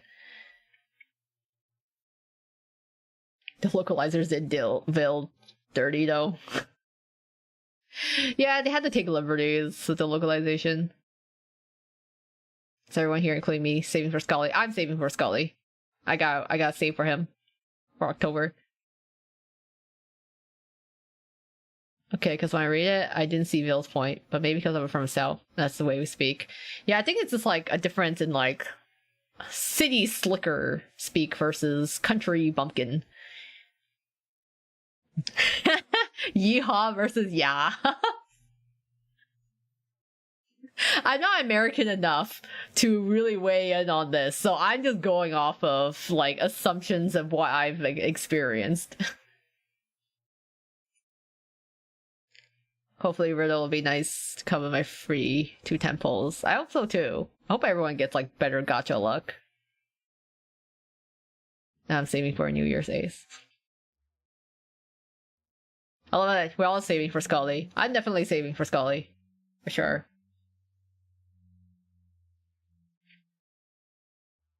I forget you're Canadian. Yeah. Yeah, it's funny because I feel like everyone else is like basically from like America. So like we're very, the countries are very similar because we're all like kind of North American. But then I always forget, I'm like, right, there's some instances where there is like quite a difference, including like accents as well.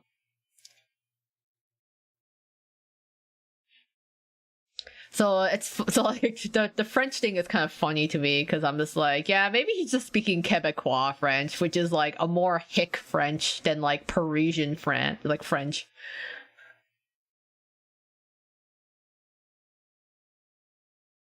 Scully maybe one of the ramshackle dorm students way back then. That'd be kind of cute. He'd be like always with us in a sense. To cover a lot of the changes localization made. Oh yeah. I have seen like Uray's threads, especially on like Twitter. It's kind of interesting, especially like don't even get me started on the Scarabia butchering.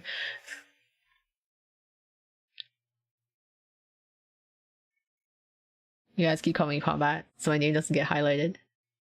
It's combative. I guess we call each other nicknames for short. I know at one point YouTube actually kind of changed all the usernames a bit. So then some people were, I was like, I don't remember your previous usernames for some of you.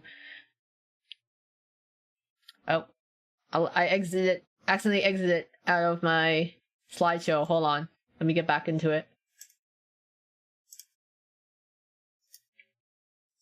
Okay, cool. Back to the beginning a bit. But yeah, yes, for those who came in later, just quickly summarizing the theories that I went through, but like I've basically been yapping for like over an hour and a half about them. But yeah, crack theories. So I kind of went over the whole like Crowley thing. We kind of talked about how Crowley is very Raven coded. Possibly Malleus's dad. Possibly related to Diablo, the crow. But yeah, my crack theory 1, Crowley is an evil twin. Okay, so Crowley's got some other twin kicking around. I think there's more than one Crowley. If there's multiple U's, there could be multiple Crowleys. So he's gotta be an evil twin, or there's another Crowley in a mirror verse somewhere out there. There's more than one Crowley. So I can say. So evil twin. Maybe he's Reverend's twin. Or maybe there's 2 or more Crowleys. The whole concept of you is dead versus you is not dead, but in purgatory or like a limbo state, you know, because all the protagonists have a name connected to the afterlife. We arrived in a coffin at NRC, so maybe we're dead. Or maybe, you know, we're some weird state in twist between life or death.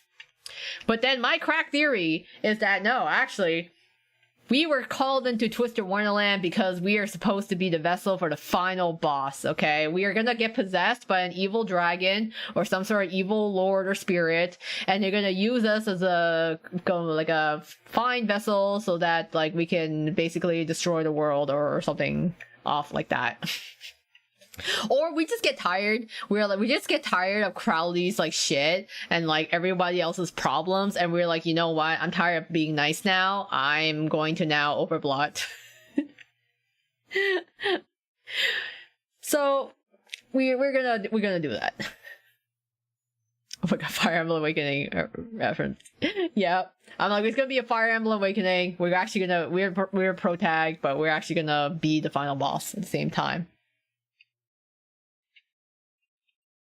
But then it ties into the whole time loop and Matrix. So people want to say Twisted Wonderland is in a time loop. You know, we're repeating events. We're having visions of things that already happened or will happen, and that's why there's multiple U's. But my crack theory is that we are not in a time loop. We are actually in a matrix, not even one matrix, but millions of matrices all running at the same time. That's why there's so many U's.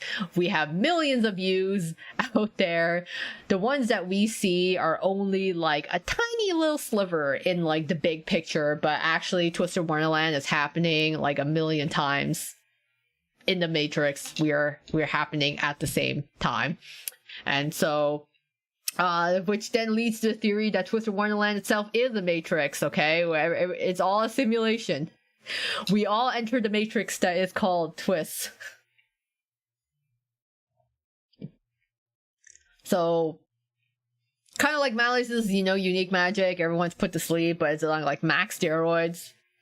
Maybe the god of the world put this into place, but so either we are in the matrix and that's just how the world works, or like actually Twist is just running multiple like parallel universe matrix simulations, and we're just trying to find the best timeline for the best ending, you know, kind of like whatever it was at Doctor Strange, is like he's like going through his like intense mental simulation of like trying to calculate the best parallel universe outcome. So Twisted Wonderland could be that.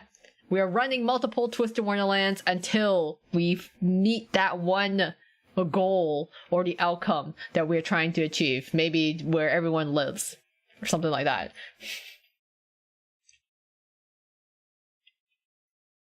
Isn't there a rumor the first years of getting SSRs in Bokeh? Huh. I actually didn't hear about that rumor. But I feel like, yeah, they probably deserve it. Let's see. Then again, time loop happens in Euphorius. Or so I've heard, but I haven't really fully played Honkai Star Rail. But I think we were in the time loop on crack, okay? We are in a friggin' million matrix. For every player there is of Twist, there is a matrix, a parallel universe running for Twisted Wonderland. Other Euphorius PTSD. No worries. I know a bit about like Honkai lore. I'm just not fully acquainted with it. Then Grim Grim is a primordial beast, okay? He is the Chimera monster in the very first tutorial fight of the game. And I think Grim is the world's first overblot monster. Okay, I think he has existed since ancient times. I think he is this powerful monster that has lost his powers and like fell into some deep sleep and then woke up and lost all his memories. But I think he used to be like a really big ancient beast that just like forgot who he was.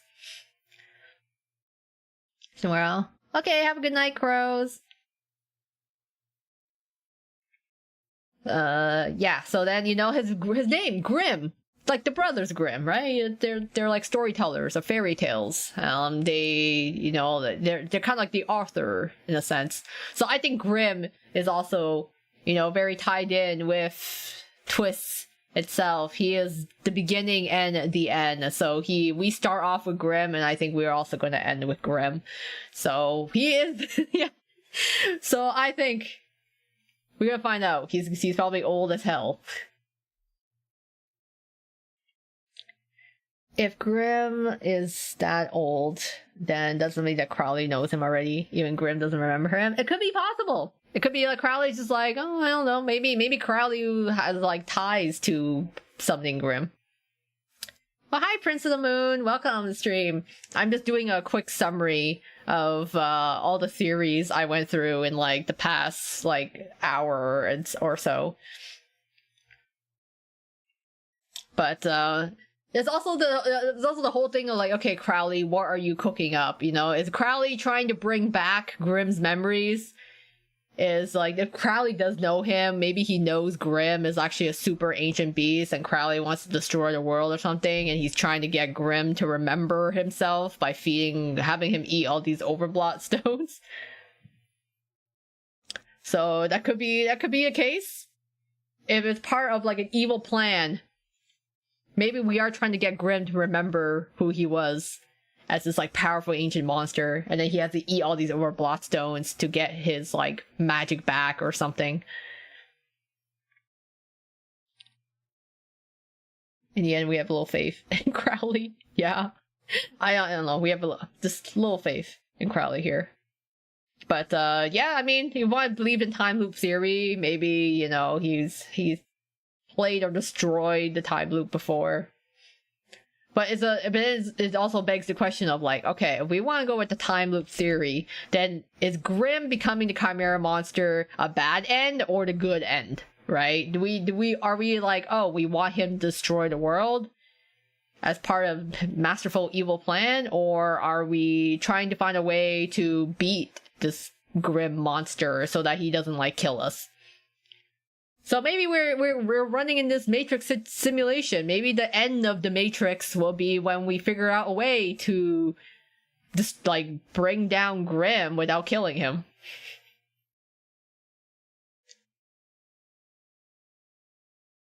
Yeah, no worries about being late. I'm just doing a quick recap, just in case. If Crowley knows him already, we'll explain why he lets the overblot happen, and knows that he eats the stone afterwards. Actually, you don't even know if Crowley knows about the stones. He doesn't exactly check the ground after.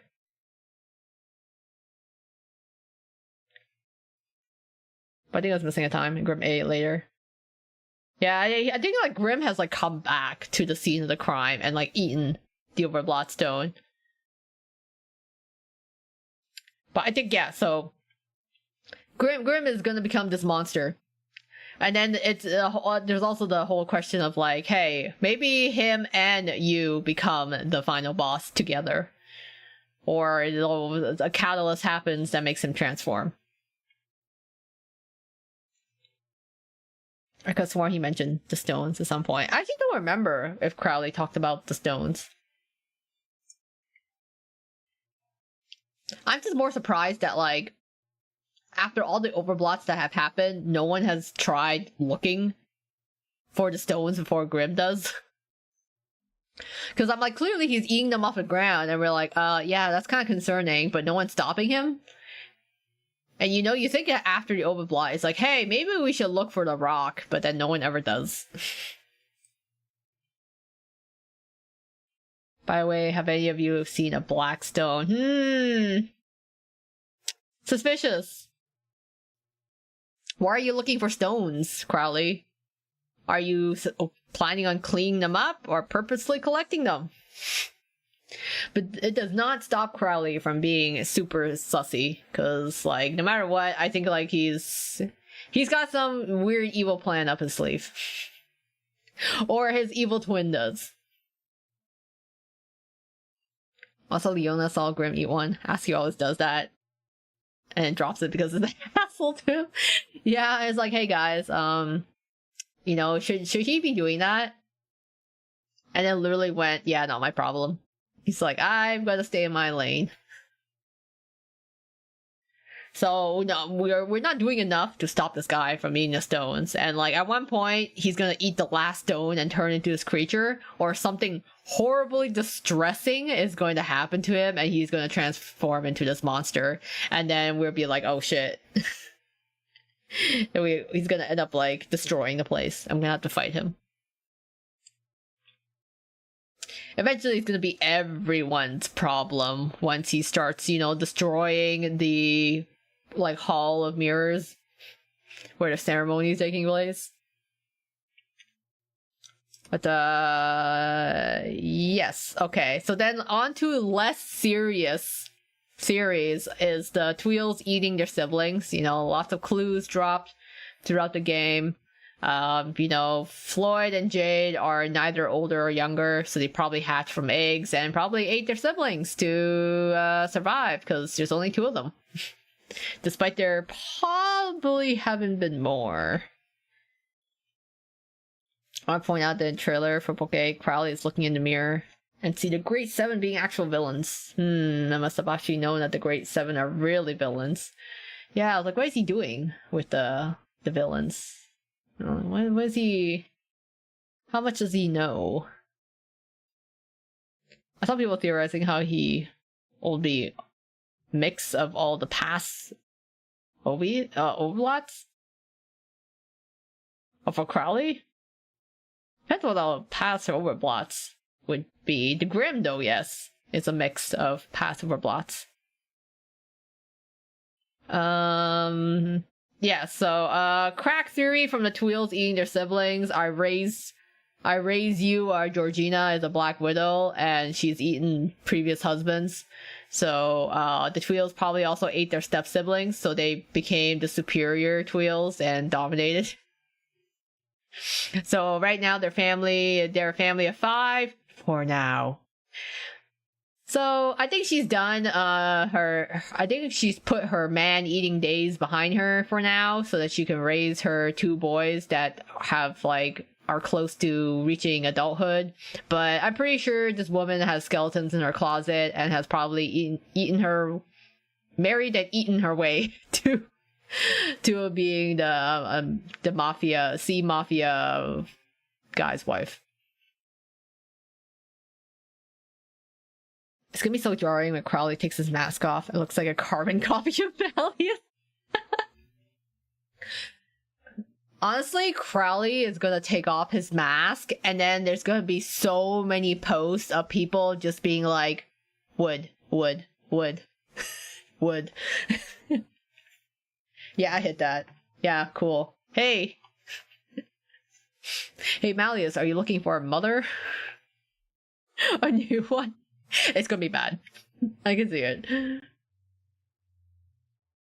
Definitely knows more that he lets on in general. Oh yeah. I don't know if Crowley is actually incompetent or if it's weaponized incompetence and he's just making everyone drop their guard. Just waiting for the other shoe to drop when he reveals his true nature. Or his twin comes out and turns out he's the actual Crowley all along. Just already found out Crowley don't need to remove the mask. But the thing is, though, would Crowley look better with the mask off or with the mask on? Because I feel like I've seen Crowley with the mask for so long now that it's gonna be jarring when he removes his mask. It's just like if you ever had characters in other games or media where they took off the mask and you're just like, no, put it back. I feel like, I don't know. I don't think I could unsee Crowley without the mask. It's been too many years, too used to it. Crowley is so sus, no matter the theory. It doesn't even matter. I'm like, I don't think he is a purely good intentions, okay? Crowley's suspicious. I think he's plotting something diabolical. Or,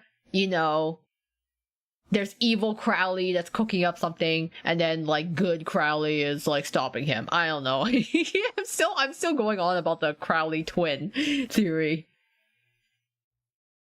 He's gonna look like a greasy Sebastian. Oh no. I don't want him to, at this point, I don't want him to take off the mask, because I know no matter what he looks like under the mask, I don't think it's gonna live up to, the hype and expectations.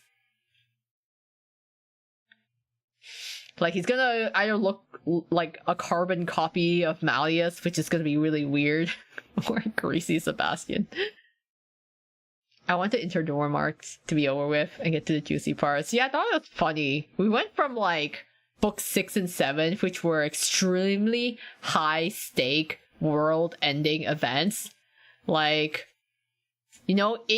almost letting out all the phantoms, from the underworld. That was potentially world ending. And then Malleus putting the entire island to sleep, and if we didn't stop him, it would have taken over the world. Also potentially world ending. But yeah, we needed a little little in between that wasn't so like high intensity, I think. Cause like there's gotta be, you know, we're going from super low stakes to like world ending events. I think we need like a little bit more chill, maybe a little more of a filler almost. Yeah, we breezed by how Stick Staff died because of Idia and Orthos. Yeah, I'm like, we were about to unleash like horrors upon the earth. Imagine the hype will change after Crowley removes his mask. Yeah, sometimes things are just better because they remain mysterious. Once you remove the mystery, it just loses its allure. And I think that is with Crowley. Crowley's, as sus as he is, part of the like interest is the fact that he's so mysterious. But as soon as he takes off that mask, he will no longer have that mysterious appeal. Or to make him look mad young for a man that's lived centuries. Like Lilia still looks and sounds older. He's tall at least. It'd be so funny. Imagine if Crowley took off his mask and he's got this tiny face. Put that bag back on. It's like Crowley revealing the mask is sounding like... It's like, oh no, put it back. Yeah, no, you can keep your mask and your secrets. Plot twist. Crowley is an elderly old man. You know what? We kind of need more of those, you know? Poor Professor Train is like holding up the entire representative of like the old man club, so we need more old men, to be honest. Also, before I forget, August 10th is Hunt Day. And August 11th is Mountain Day? Oh, that's interesting. I didn't realize that those were actual days. With 6 is the type of thing to go, it could have been worse. Yeah, you know, the world could have been overrun by phantoms, but it didn't. So all's well that ends well, right? You guys sound like the fans of Beauty and the Beast who wanted Adam to go back to being a beast. Okay, like, raise your hands if you were in that camp, okay? Or, like, were you like, ooh, yeah, the beast, and then when you saw Adam, were you just kind of like, eh, he was kind of cooler when he was the beast. To be honest, though, when he transformed into Adam, he lost, like, his aura of being the beast. The beast was cool, you know, and then, like, Adam was just some dude with pretty long hair, but still a dude. So, it just wasn't the same. Prince of the Moon, raised your hand, yeah. I should think Cruel's more handsome. Oh yeah, no, hands down, Cruel is like the hottest sensei. Joke's on you, I like them both. I mean, like, he wasn't bad. Like, I do like how he had this, like, long, luscious hair, which I was like, ooh, that's kind of nice. But, you know, he didn't have the same aura as he did when he was the beast. Official artwork of Adam, dressed as a prince, with his hair tied back, looks nice. Oh, I gotta look it up. It's been so long since I've actually seen, like, Adam as Adam. Vargas to see why I'm the handsomest staff member. It's Sam, but I digress. Ooh, Sam is also very charming. Waiting for his card to come out.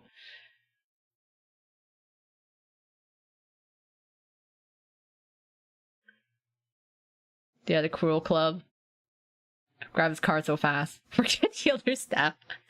Yeah, honestly, like, I think for most of the people I've seen, like, who looked at Twist and encountered Cruel for the first time was like, whoa.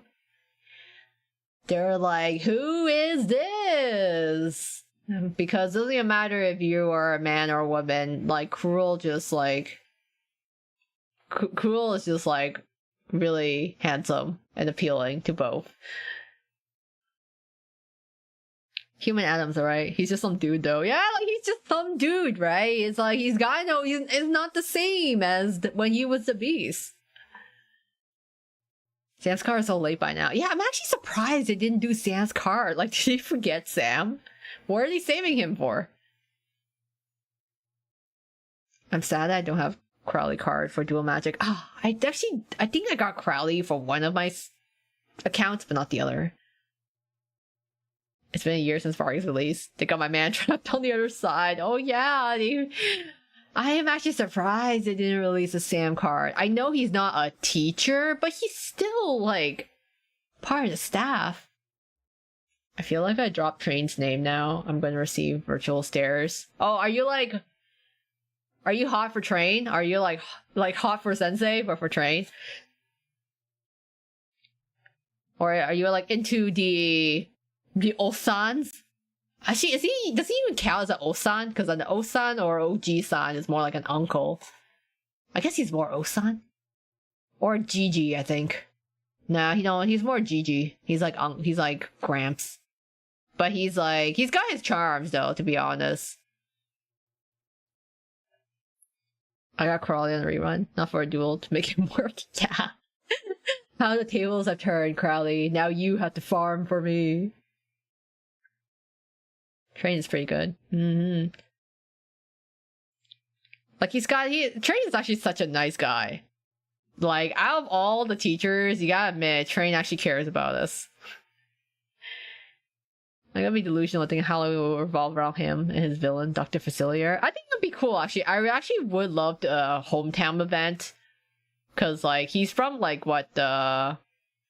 I forget what the name of the port was. But, like, it'd be cool to visit Sam's hometown. I find a book. I like older men. I kind of like Cruel's personality more. I think Cruel looks... In terms of aesthetics, Cruel is, like, pretty fine. But, like... I get the appeal of older men. Oh. I need a remix of that song, Friends on the Other Side. Oh, that's such a fun song to listen to. Port Orleans. New Orleans. Port Orleans. It's like, that's what it's called? Okay. Yeah, it's been a while, I forgot. As far as old men go, Train's pretty handsome. He's got that kind of stern grandpa thing going on. Yeah, he's got like, he's stern, but he's like refined, dignified, you know? It's like, it's the silver fox appeal. Where it's like, you know, you got the old men, but they're like dandy, you know? They're like elegant. Those are like the appealing old men.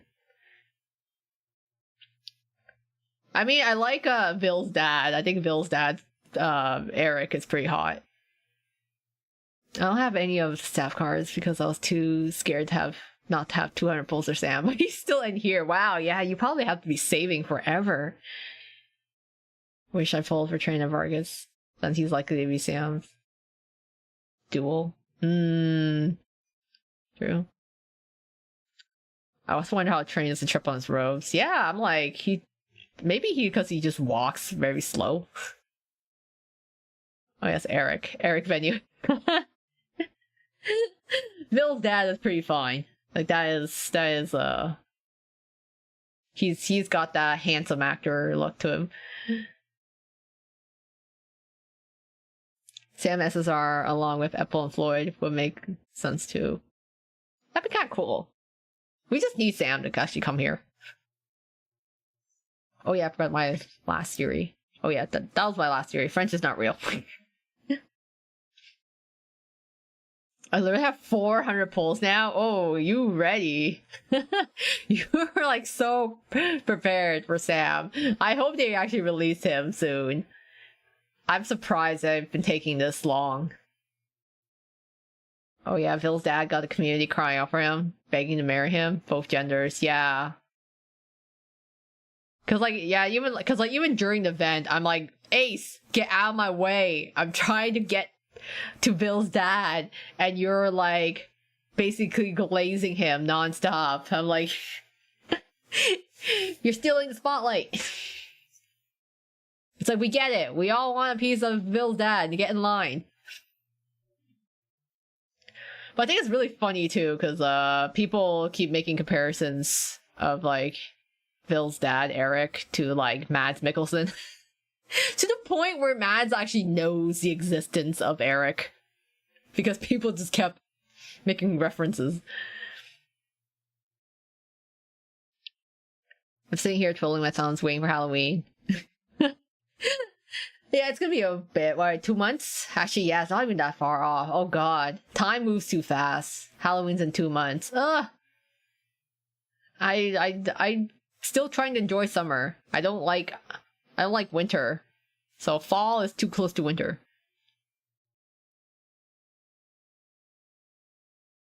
Right, Ace, I'll fight you, yeah. Get in line, Ace, like the rest of us. I had theory French was a dead language, and Rook just learned, because why not? Yeah, honestly, I was like, I think Rook is just like making shit up. For now, I'm just gonna be like, yeah, no, French is not real. Whatever he's speaking. So French is a twist version of Latin. It's like no clue. Because like there is like a class dedicated to ancient language or scriptures. I forget. There is some, I forget, someone was taking that class. I know Malleus was one of the people that was taking that class for like deciphering ancient script or something. So maybe it could be some kind of Latin. I want to make an edit of Eric, but I haven't gotten to it yet. You know what? He deserves one. We should highlight him. If people can celebrate Christmas July, I'm gonna do what I want. Yeah, I mean, honestly, at this point, the stores are bringing out, like, Halloween decor anyways. So there's never a such thing as too early. Also, Sebek uses it all L in NBC event, which is Latin. Yeah, I wouldn't be surprised. I mean, like, if everyone's speaking some sort of universal language, maybe it's just translating into English and Latin. I thought no one ever said anything about Rook speaking French because he's a third year. He's been there a while. I think it's just like, no one questions what Rook does anymore, okay? Like, Rook does something weird and people are like, yeah, that's just Rook. I think they stop questioning him in general. So they're like, oh, Rook is speaking some weird gibberish language. Yep, that's just Rook. Also, say tainty in Glowmass, which is an Aussie slang for tantrum. Oh wow, and I was like, oh man, Australia exists in Twist? No way. Tanty. I never heard of that term, but I'm not from Australia, so that's kind of funny. Every retail store brings in Halloween in summer. Yeah, it's too early, you guys. Like, it's not even fall yet. At least wait till September to bring out your Halloween decor. Scully would be happy to see Halloween stuff. Yeah. He lives Halloween all year round. The company's already getting all of them in Halloween now. Oh god.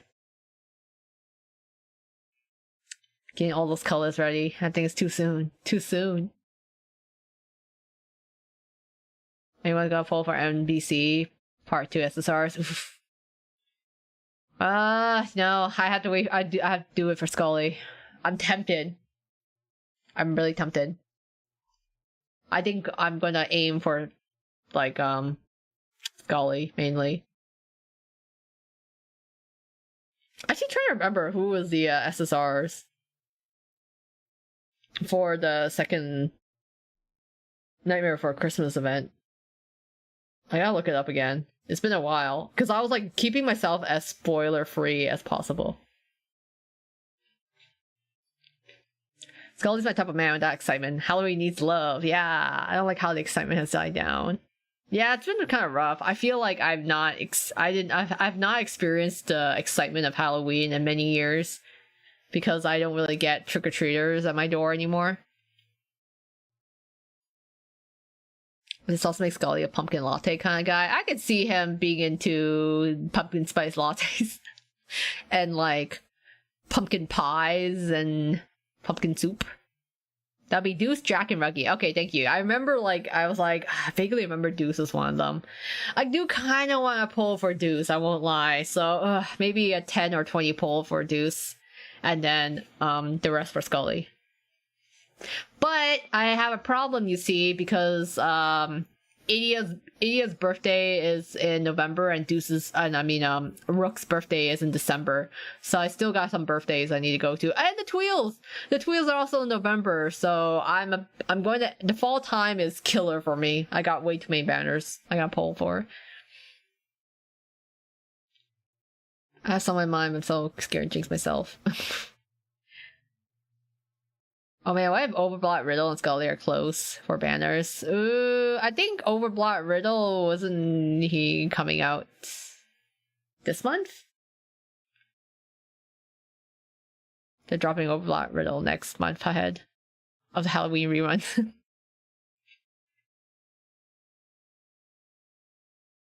That's what I'm hoping for. The order of banners is Deuce, Lilia, Jack, Silver, and then Ruggy. Oh, okay. Oh, yeah. I want Floyd's SR. And I do want to try for Deuce a little bit. True. Okay. Also, who knows what new Halloween event would drop on JP this year. Right! I keep forgetting. I'm like, oh yeah! Halloween means new Halloween event on JP. And I don't know what it's going to be. I'm kind of excited, though. But, yeah, for EN, I want to pull for Scully, for sure. And that's right! This year is when we're gonna meet Swing on the EN server. That's right. What are your guys' thoughts on Swing? How do you feel about Swing? Those of you who actually... I know it's, like, not completely spoiler-free, but those of you who've actually seen him, what are your thoughts on him? I don't know much about him. I've only seen what he looks like, but I don't know any of the story context.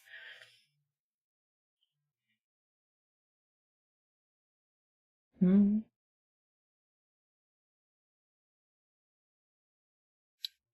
a holiday draw. Yeah, Overblot the illness this month. Right, yeah, we're almost done the Overblots. Only boys that know Halloween SSR is Trey, Apple, Lily, and Floyd. Okay, that makes sense. You know, we gotta start cycles with everyone. Swing is hot, but he scares me. He's kind of like, yeah, he's kind of wild, and I don't know. I think the only thing that turns me off is his, like, ashy gray skin. But I know what? I'm all for, like, more OG sons in twist. You know what, we could use more, sure. Swing had me low-key heated in the event battles last year. I've only seen his design too. Looking side by side with Oogie Boogie, they did him dirty. I'm just wondering why he's such an ashy gray, but aside from that, I do like him overall. I just remember that OB's released in reverse order the books. We just have Azul, so Leona's next. Yeah. Goddamn Azul. So he looks like a hot hobo who definitely gets into the casinos. Also his jazz, that's true. That tracks are cool. I like that hot hobo. I mean, yeah, he does look... I mean, he's a guy wearing a really tattered coat and he's covered in bugs. Yeah, he's, not exactly the cream of the crop. But I think he's still attractive, in a sense. I can't complain about the hot hobo look, because, like, I liked it Izo from Fate Grand Order, and Izo was kind of like he kind of looked like a hobo, too. I still can't decide if Silver would be the New Year's SSR or Lilia. Huh. I think it would be nice, either or. You know, I feel like Lilia needs a SSR. He hasn't got one recently. I'm intrigued enough to try for his SSR when it drops, but like 30 or so pulls, you know, because you never know what comes after that. Yeah, I don't know how much I can really spend on him. It's Bruno from Kanto all over again. It's funny because, like, usually there's always, like, you know, on the internet, you see a bit of, like, people thirsting over, like, certain characters. Was anyone actually, like, into Bruno? Because I feel like I've seen like weird stuff. Just like Tumblr sexy men. Just like whatever, like, you know, what was it? The guy from like, oh fuck, what was it called? It's not the Onceler, but the top hat green dude. I was like, at one point I saw him everywhere. I'm like, are we actually into him, guys? And that's the only for the middle end of this month. So Riddle's definitely coming next month. Oh yeah, you know, they love putting him next to his birthday. They love doing 2 SSRs of the same character in the same birthday month.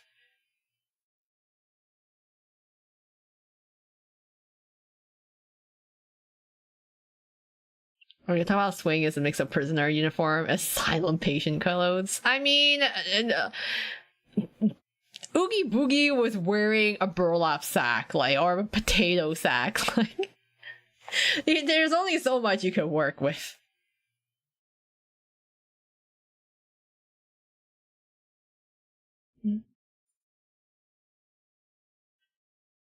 But But yeah, I mean, like, I would, you know, I'd probably pull for Swing. I won't lie, I probably would pull for Swing.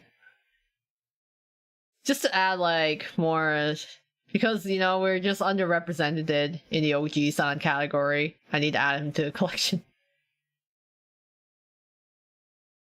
Wasn't Oogie Boogie that big blob? He was basically this, like, patchwork of, like, burlap. And he is also full of bugs. Which is, oh, you know, the description of every dream guy of a woman. He looks like a hobo. Yeah, but a hot hobo. He's, a rugged, and phrase it well. Koa, you Emerald, I gotta do a ritual for luck. You can't keep getting away with it. Oh my god. I have done so poorly on gacha. I'm like, please. I need a win. I need some more wins before the end of the year. Still, so much each new Halloween character has to outmog the previous one. I won't lie, guys. Rolo was not hard to outmog. Okay, I mean, you can like Rolo, but come on, look at Rolo. It was not hard to outmog him. And then, you know, they got Ernesto. I was like, ooh, you know, we kind of like a fox man here and there. You know, people, especially if you're ever into like the Disney Robin Hood movie, I'd be like, okay, you know what? I accept fox man. And then Scully was like, hands down, fan favorite. Everyone fucking loves Scully. I love Scully. Like, Scully was like top, basically. And then Swing as a hot hobo uncle.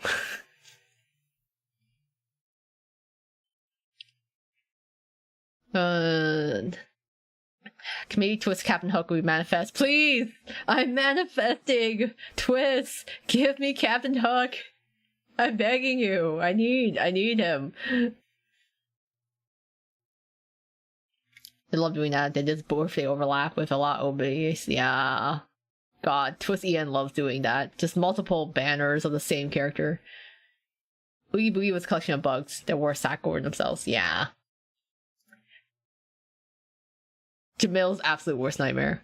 Just nothing but a sack of bugs. I love Frollo clothes, but sadly Frollo cursed him to that haircut. Yeah, I'm like, there's no...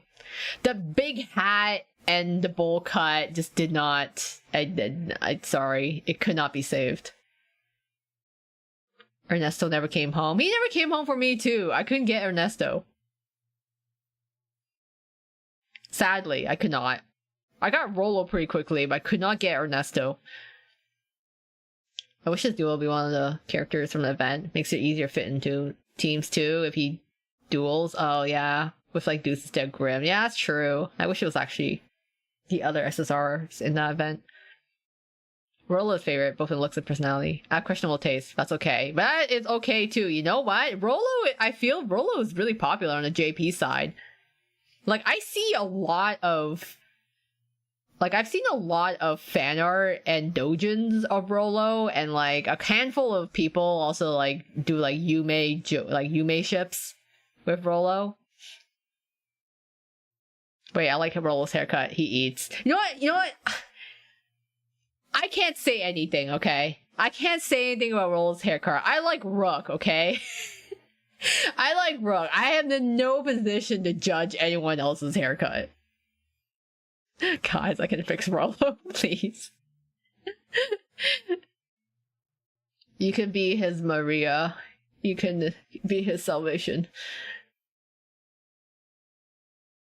I like Rollo, please. Come on.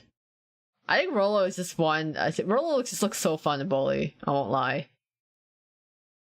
Yes, I love how JP fans really like Rollo to get it. Yeah! We don't really get enough love for Rollo in the West.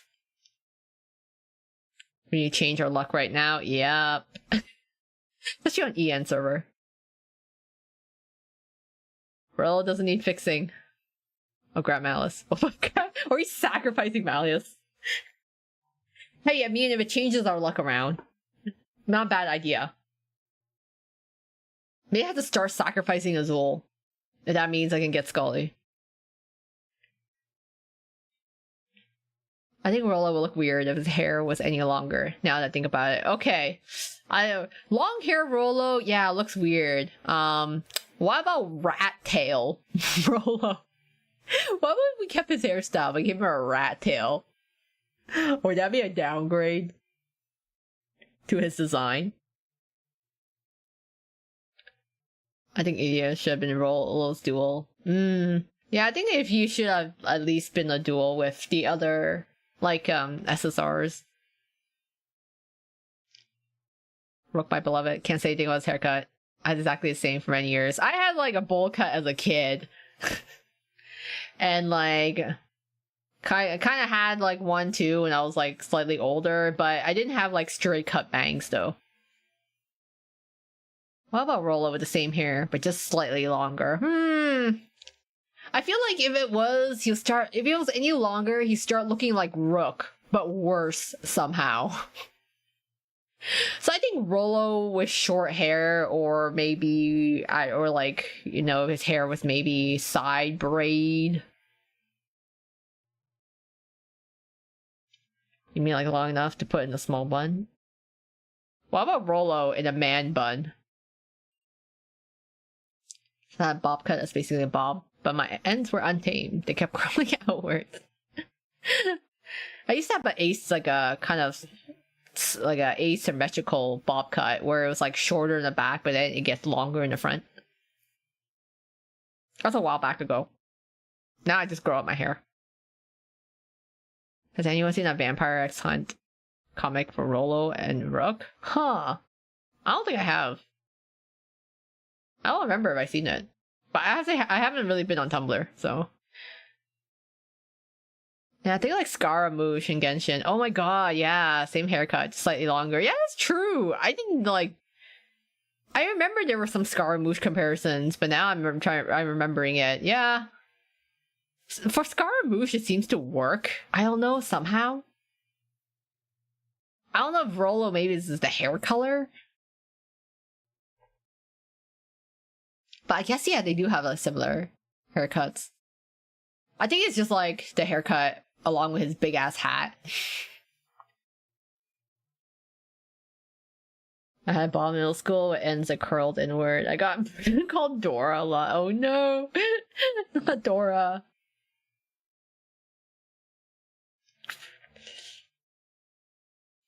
Do you feel like maybe twst will only drop RSA SSRs after all of them get revealed in Book 8? I think so too. I think they're gonna wait to like reveal all of the like before they do SSRs of characters.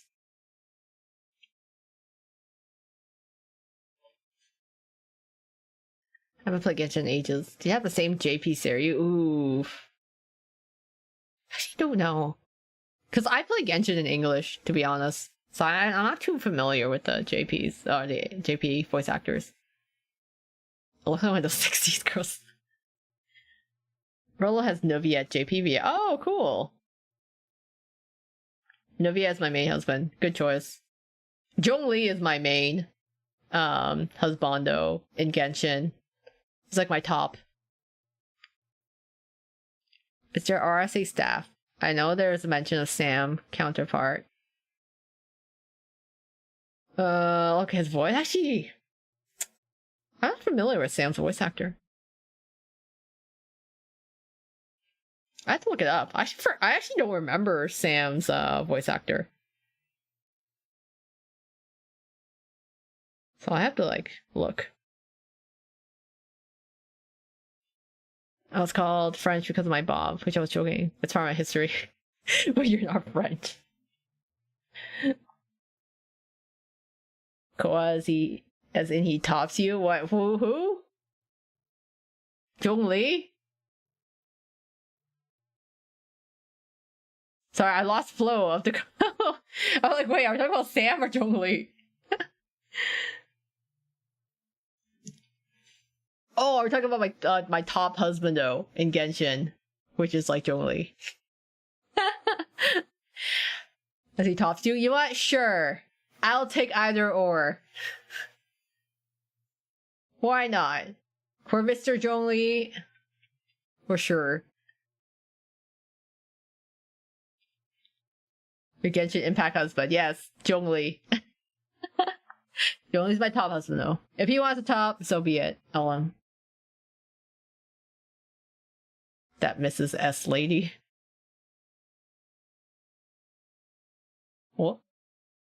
Sorry, yo, chat. I tried so much. I lost track. It's okay. I tried to keep a tab. I'm like, it's like I'm running several tabs in my brain. But I'm like, I have many Genshin husbandos, but Zhong Li is my number one. But I do like a bunch of others too. I'm trying to think. Like I do like Risley and like Ito and Flynn and like Baizu and Toma and Ayato. I actually really like Pantalone as well, but Pantalone isn't playable yet. I hope he is.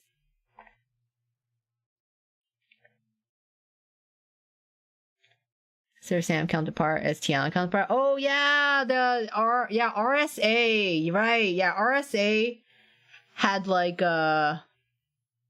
had a like a shopkeeper that was like called Mrs. T or something. I think like that so there is like a Tiana counterpart. I assume she runs the store at RSA. So we know it's a woman, apparently. But we haven't seen her. It's fairy godmother. Yeah, so I want to say yes, there is a Mrs. T. I don't know how you do it. My brain was stop functioning. I had to keep changing topics out. It's like I don't think I have ADHD, but sometimes I feel like I do. I'm like running several tabs in my head at once. But it's fun. Honestly, this lady that runs the shop. Yeah, I'm pretty sure she was called like, yeah, Mrs. T or something like that for Tiana. So she there is someone running a store. Princess of the Frog felt underrated to me. I'm mad Disney basically ignores now. Yeah, it was a nice film. I saw someone theorize that when she was real that Wayne will get Sam. But that seems so far away, yeah. I would like to see her. Just like, start dropping all the RSA characters and the staff. Well, I do have ADHD, but I still get confused. So, alright. Sometimes I lose track of the flow, but it's okay. You guys are here to help me. I try to remember. I guess like we haven't really seen that much RSA staff except for like Ampharos. What was it? Is it Ampharos? Is that his name? I forgot. I think it's Ampharos. Yeah, I want to say it's I'm blanking. I think it's something like Ampharos or something. But I'm like, okay. If the headmaster of RSA ever got released as a card, would you pull for him? It's like, I'm kind of indifferent, I feel. Like, I don't know if I'd, like, pull for... He just looks like a generic grandpa wizard to me. So, I don't know if, like, I have a strong urge to pull, but it'd be kind of funny. Because I'm just like, he just looks like generic wizard dude.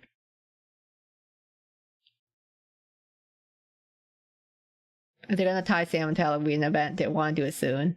Yeah, I'm surprised it took them this long to even get Sam released. Yeah, struggle to stream and chat too.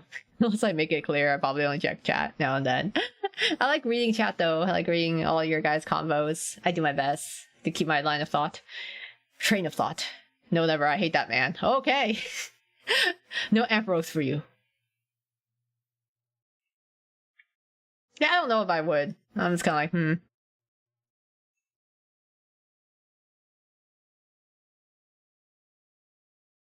But I'm just trying to see who else. Yeah, but definitely Sam, though. I still want to pull for him. He's generic. I don't like his vibe. He sounds so weird at the end of book 5. I think he tries to come off as, like, a friendly grandpa type, but honestly, he seems kind of equally sus. He almost seems kind of petty with Crowley. You know, we kind of like as much as we clown on Crowley and we like make fun of him and stuff. Like seeing like whoever the headmaster of RSA make jabs at Crowley, I personally felt offended on Crowley's behalf. I want to be like, hey, only I can bully and make fun of our headmaster. Like you stay in your lane. He seems so petty. I'm like, as much as, you know, we hate on Crowley sometimes, it's like, no, only we can do that. You can't. Yes, Ray the Firefly. Oh yeah, Ray. R.I.P. I felt so forced. He sounds so petty. Yeah, he was. It's gotta make someone defend Crowley too. Yeah. When he wants you to, like, when he makes you want to defend Crowley, that's when you're like, okay, this guy's on the shit list. I felt too. He's my head. Yeah, you can't bully him. He's my head mage. Only I can bully the head mage. I think that's so funny though. We're just like, okay, you know, it's like it truly is the NRC experience. It's like, okay, you know, we can make jabs and like bully other people, like our whatever the people or our peers at NRC, but someone else comes in and like makes jabs at NRC. Oh no, everyone square up. NRC is at each other's throat until RSA comes into the picture and they're like, okay, we're gonna work together now. I was like, I love that. It's just like, oh no, like, just because like we're at each other's throats doesn't mean like you can just come in and, you know, and like try to make yourself better than us. Me and my favorite character, Usopp. Oh my god. Usopp. He's very hated in the One Piece fandom. That's surprising. It's just like the thing I find like sometimes I don't really read One Piece. I've watched live action though. But like sometimes I come across like Sanji hate, or like apparently the whatever animators don't like Sanji, and I'm just like, that seems really odd. He's literally one of, like, the main characters. True family experience.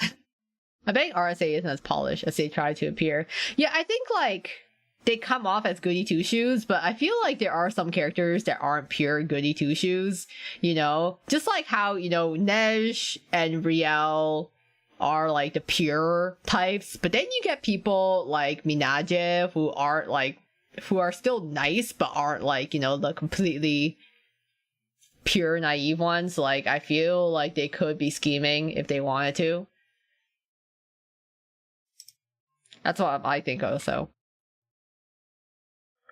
Oh, I like Usopp. Yeah, I think JP fandom likes it too. I'm surprised otherwise. I need to eat soon. So in case the stream ends, you guys have a good night. Yeah, have a good night too. And yeah, fingers crossed on more gacha luck. It's a Zoro stance. They hate everybody that's not him or Luffy. That's so funny. Isn't there like a huge BL ship between Zoro and Sanji? So I think it's really funny. Unless that's just like the Fujoshis and it's the guys, they're like hitting on him.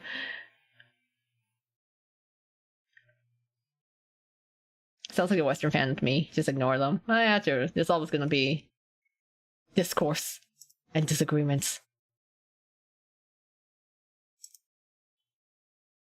But I mean, I'm kind of in the fandom for twist, but like I'm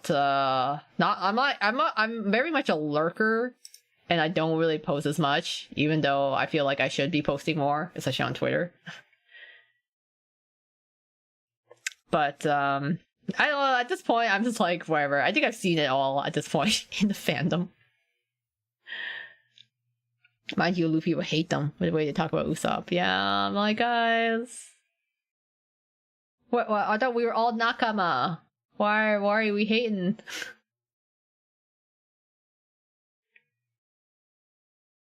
I find the Zoro and Sanji ship funny because Zoro is funky.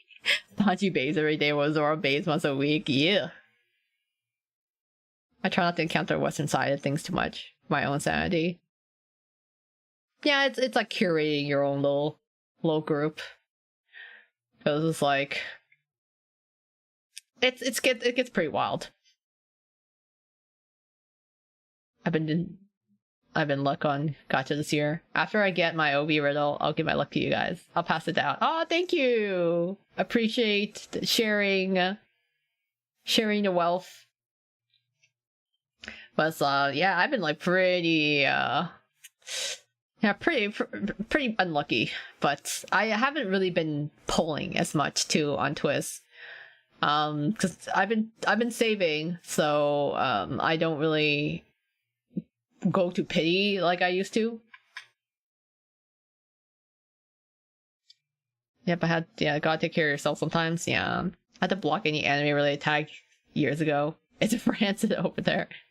Sometimes I get like really funny takes. It's just like show up out of nowhere. But like, yeah, it also depends on like the fandom itself. But again, I'm like, I feel like I have seen most of it coming from Hetalia. So after that, everything else I've been like, whatever. It's kind of tame in comparison now. I'm sure Zulmalius will appreciate being spared for a sacrificial ritual, yeah. It's like, again, it's like they need to, like, we have to start sacrificing them for the good luck. But for Scully, I guess we just gotta embody enough of the spirit of Halloween. If we can be enough, if we can embody Jack Skellington and be Halloween enough, then perhaps we'll be able to summon Goldie that way. But then I got prepared for, you know, the other guys' birthdays. I dread the Tweel's birthdays every year because that's like 4 banners I have to pull on and I cry every time. I can't tag now on mobile. You made your feeds directly JP aside things. I think I got 4 new Veal SSRs in less than 10 days. Jeez, I'm being greedy, but I really need that riddle. Yeah, you just want you just want the cards you want. Being free to play is not easy. No, I to be honest, I am I've been slacking quite a fair bit. I've been slacking a lot for just grinding gems on both JP and EN. So partially my fault because I dropped the ball on doing my dailies and weeklies in general, but it's still rough just trying to collect enough gems to be able to hit pity. And there's always so many good banners I want to pull for. So I try to be free to play now, but it hasn't been working out.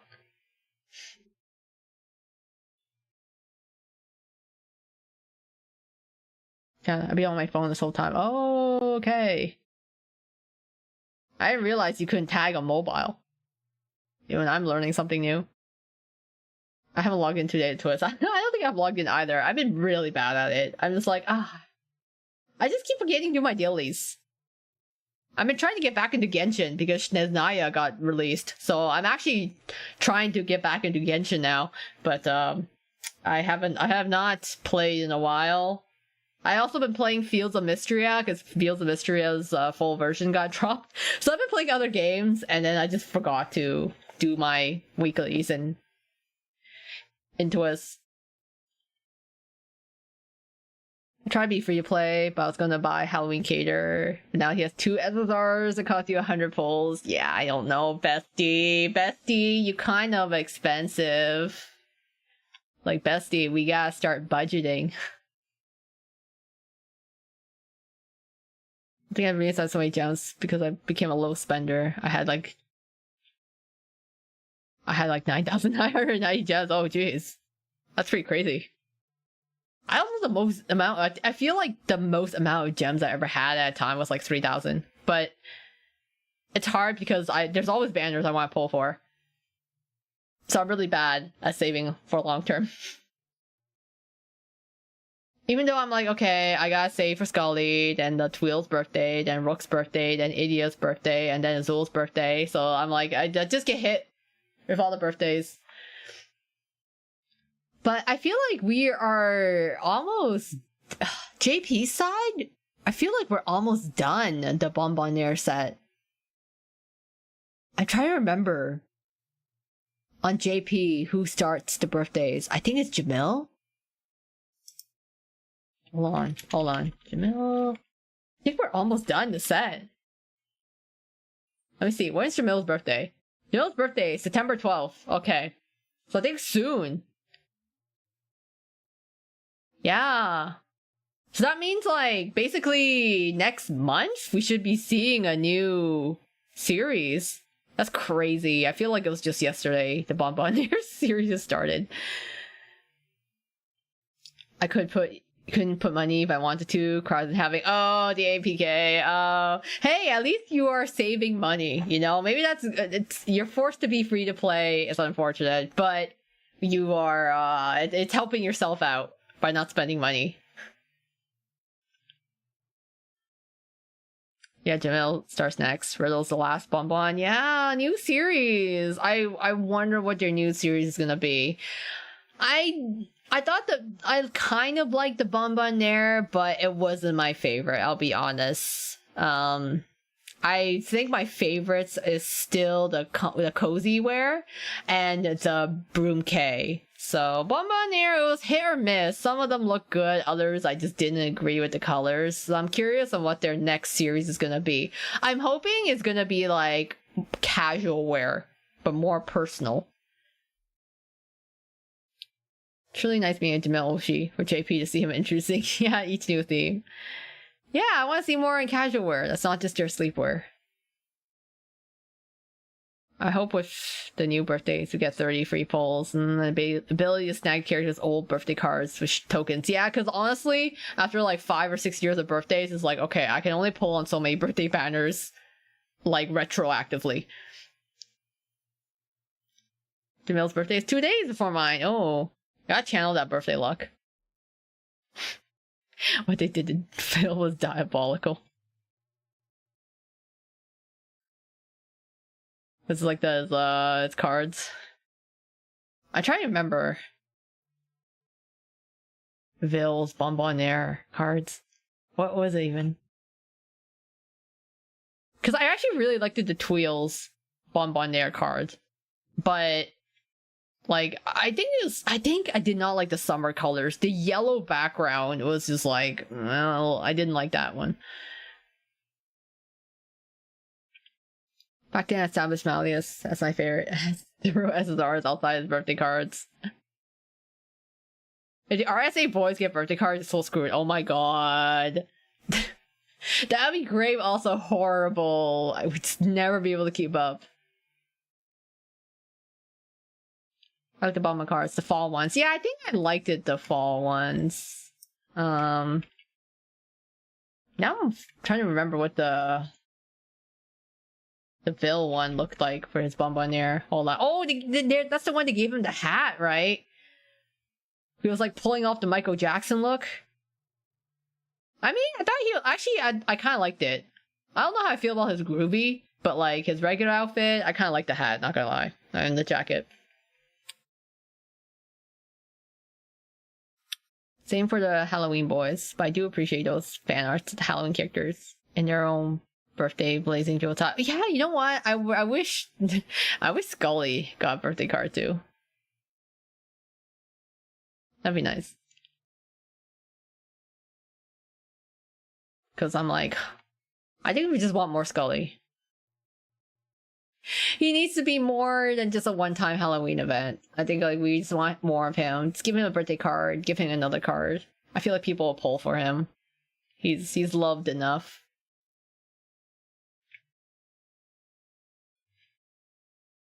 But yeah, I think, oh wait, no, it's I think connecting. Uh-oh. Okay, my connection disconnected for a moment, but I'm good now, I think. I don't hate it. I think he can pull the look in a hat, but it does look funky. It's not for everyone. Yeah, I'm like, it's okay. I think I kind of like the outfit overall. I did not like Leona's. I think that was the one where I'm like, yeah, no. Leona was the one I liked the least.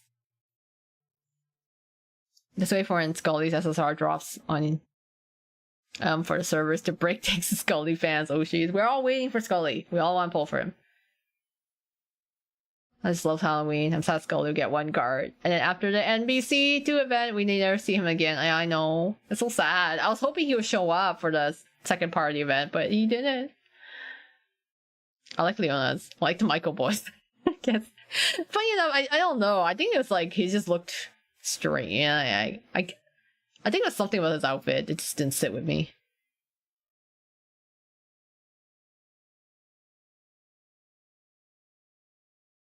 Leona looks so funky too. The hat over ears, yeah. I guess because his ears are smaller, so like they just put the hat right on top of him. Still Melius, but Rook. Low-key Ace now, and it was Jade, but he's so mean when it comes to this guy. Oh my god, yeah, Ace. Oh, and Jade. Yeah, Jade is a meanie. So rarely see Leon dress up nice. I'm gonna eat the cake while I can. Yeah.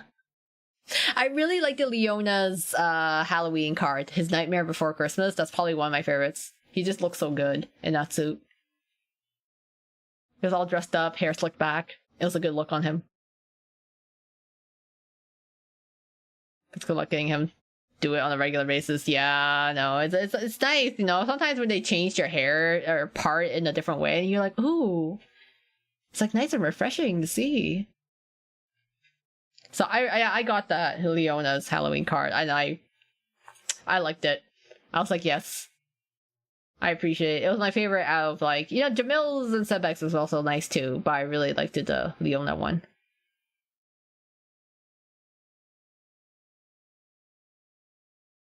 Callum too, but he's hit or miss. Oh, Callum, he has always eluded me. One day I will get SSR Callum. Someday, maybe. He has not really come home to me in his events yet. I need to mess up Sebek's hair more. I get him in a suit too. Who said that? You need to mess up. I mean, his hair does look good, like when it's down. So you just gotta want to like tussle it. I want to tussle his hair. It looks good. Yeah, I like it with his hair down. What's even Cater actually? I also like Cater with his hair down. Like his hair in the Pop Music Club card. I like that style, and same and like Yeah, I liked that hairstyle when it's like when he had to let down. No, because Sebek Loki did eat. We did not hear that from me. Sebek doesn't look good. Like, I liked Sebek's dream card in his like armor. He looked really good in that one. And because also, yeah, his hair was down too, so he just looks more appealing when his hair is not slicked back. But it's kind of fun seeing some of the characters part their hairs differently. Just like Riddle's equestrian card. I liked the way he parted his hair in that one too. I really loved Rook's hair in his Bonbonniere card. I just love the way... I think it's because he parted his bangs a little different. It just like made him give him a completely different vibe. And so I really liked it, his Bonbonniere card. He just looks so good in that. And then his sprite did him so dirty. Because he looked so good in the card, and then his like sprite just did not translate that hairstyle properly on him. I'm like, he just looks kind of weird.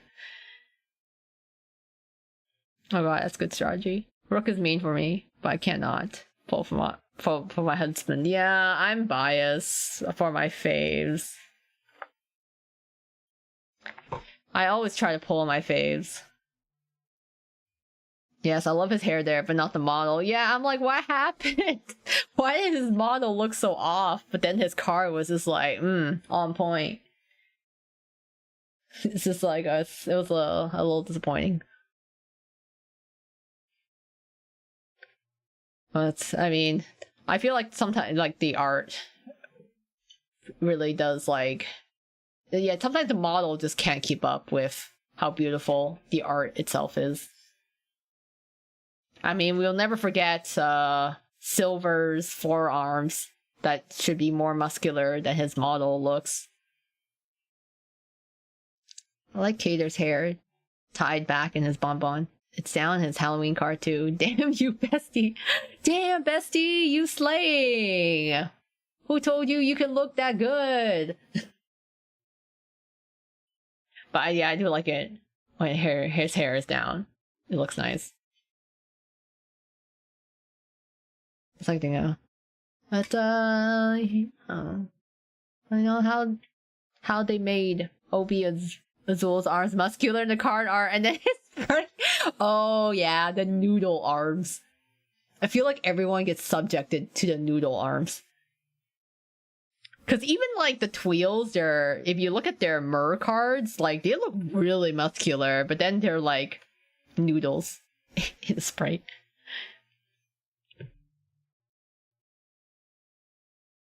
Glazeville. I think Rook is low-key obsessed with me. I could drop 30 pulls in his cozy wear, and he shows up 32 times he could. Oh my god, I wish. Why can't the boys just come running to me when I drop money on them? Jeez. If it was that easy. I feel like Azul makes me work for his card. Rook is, I don't know, it varies. I think Rook sometimes is nice, but other times he doesn't show up at all. But like, you think merfolks would be muscular, because swimming will do that to your body. Yeah, like, it makes sense that they kind of have abs if you think they're the way, like, they swim as eels. Or like, yeah, just swimming using your abdominal muscles. Yeah, Jade and Flora are pretty top heavy, and then RIP just sprites. RIP. It's just not quite up there. I mean, like, people make comparison, right, of the RSA models compared to NRC, and you can kind of see like the difference because the RSA guys are like more new, so their models are more like detailed, I find. And so I don't like, people were making jokes on how it's just like, yeah, RSA was just out-mogging the NRC guys, but I'm like, you know what, and the NRC guys still look good. It's just that, you know, the RSA had 6 years to cook up their design. Vale was pretty much like that for me on his last birthday. Oh no. I thought they just had that lean swimmer sleeper build. Yeah, I mean, like, it's like lean muscles, right? It's not like they're lifting weights.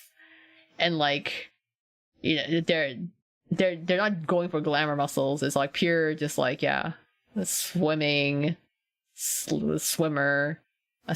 Like, it's not like they're supposed to be bulky. It's just more like they're still muscular, lean. Oh yeah, it's really outmogging RC. Minaggio versus Jamil is always hilarious to me. Minaggio's just like, oh, he's got so much details in his design. But I mean, so I'm curious on what the rest of RSA is gonna look in terms of how detailed they'll be. But oh, I think I'm going to call it here for the night. 3 hours. At the 3-hour mark here. Yeah, I guess like we kind of end up just going into our just chit-chatting about just twist poles and cars and things in general. But it was fun for tonight. Hope you enjoyed the twist crack theories, as I think like some of them, I feel like some of them do have more weight than, you know, than initially thought. But I'll stand by my crack theories, and if any of them actually came true, I think I will actually laugh. But like I'm like, one of these days Twist is gonna prove me right in one of these. But otherwise, I think it's just fun, just like making assumptions. In any case. Yeah, so I hope everyone takes care of themselves, and thank you all for joining me, and it was fun chatting with you all on like twist theories and things in general. But yeah, I will catch you all in the next video or stream, and until next time then, it's Koa Miyo clocking out for the night. So bye bye, everyone.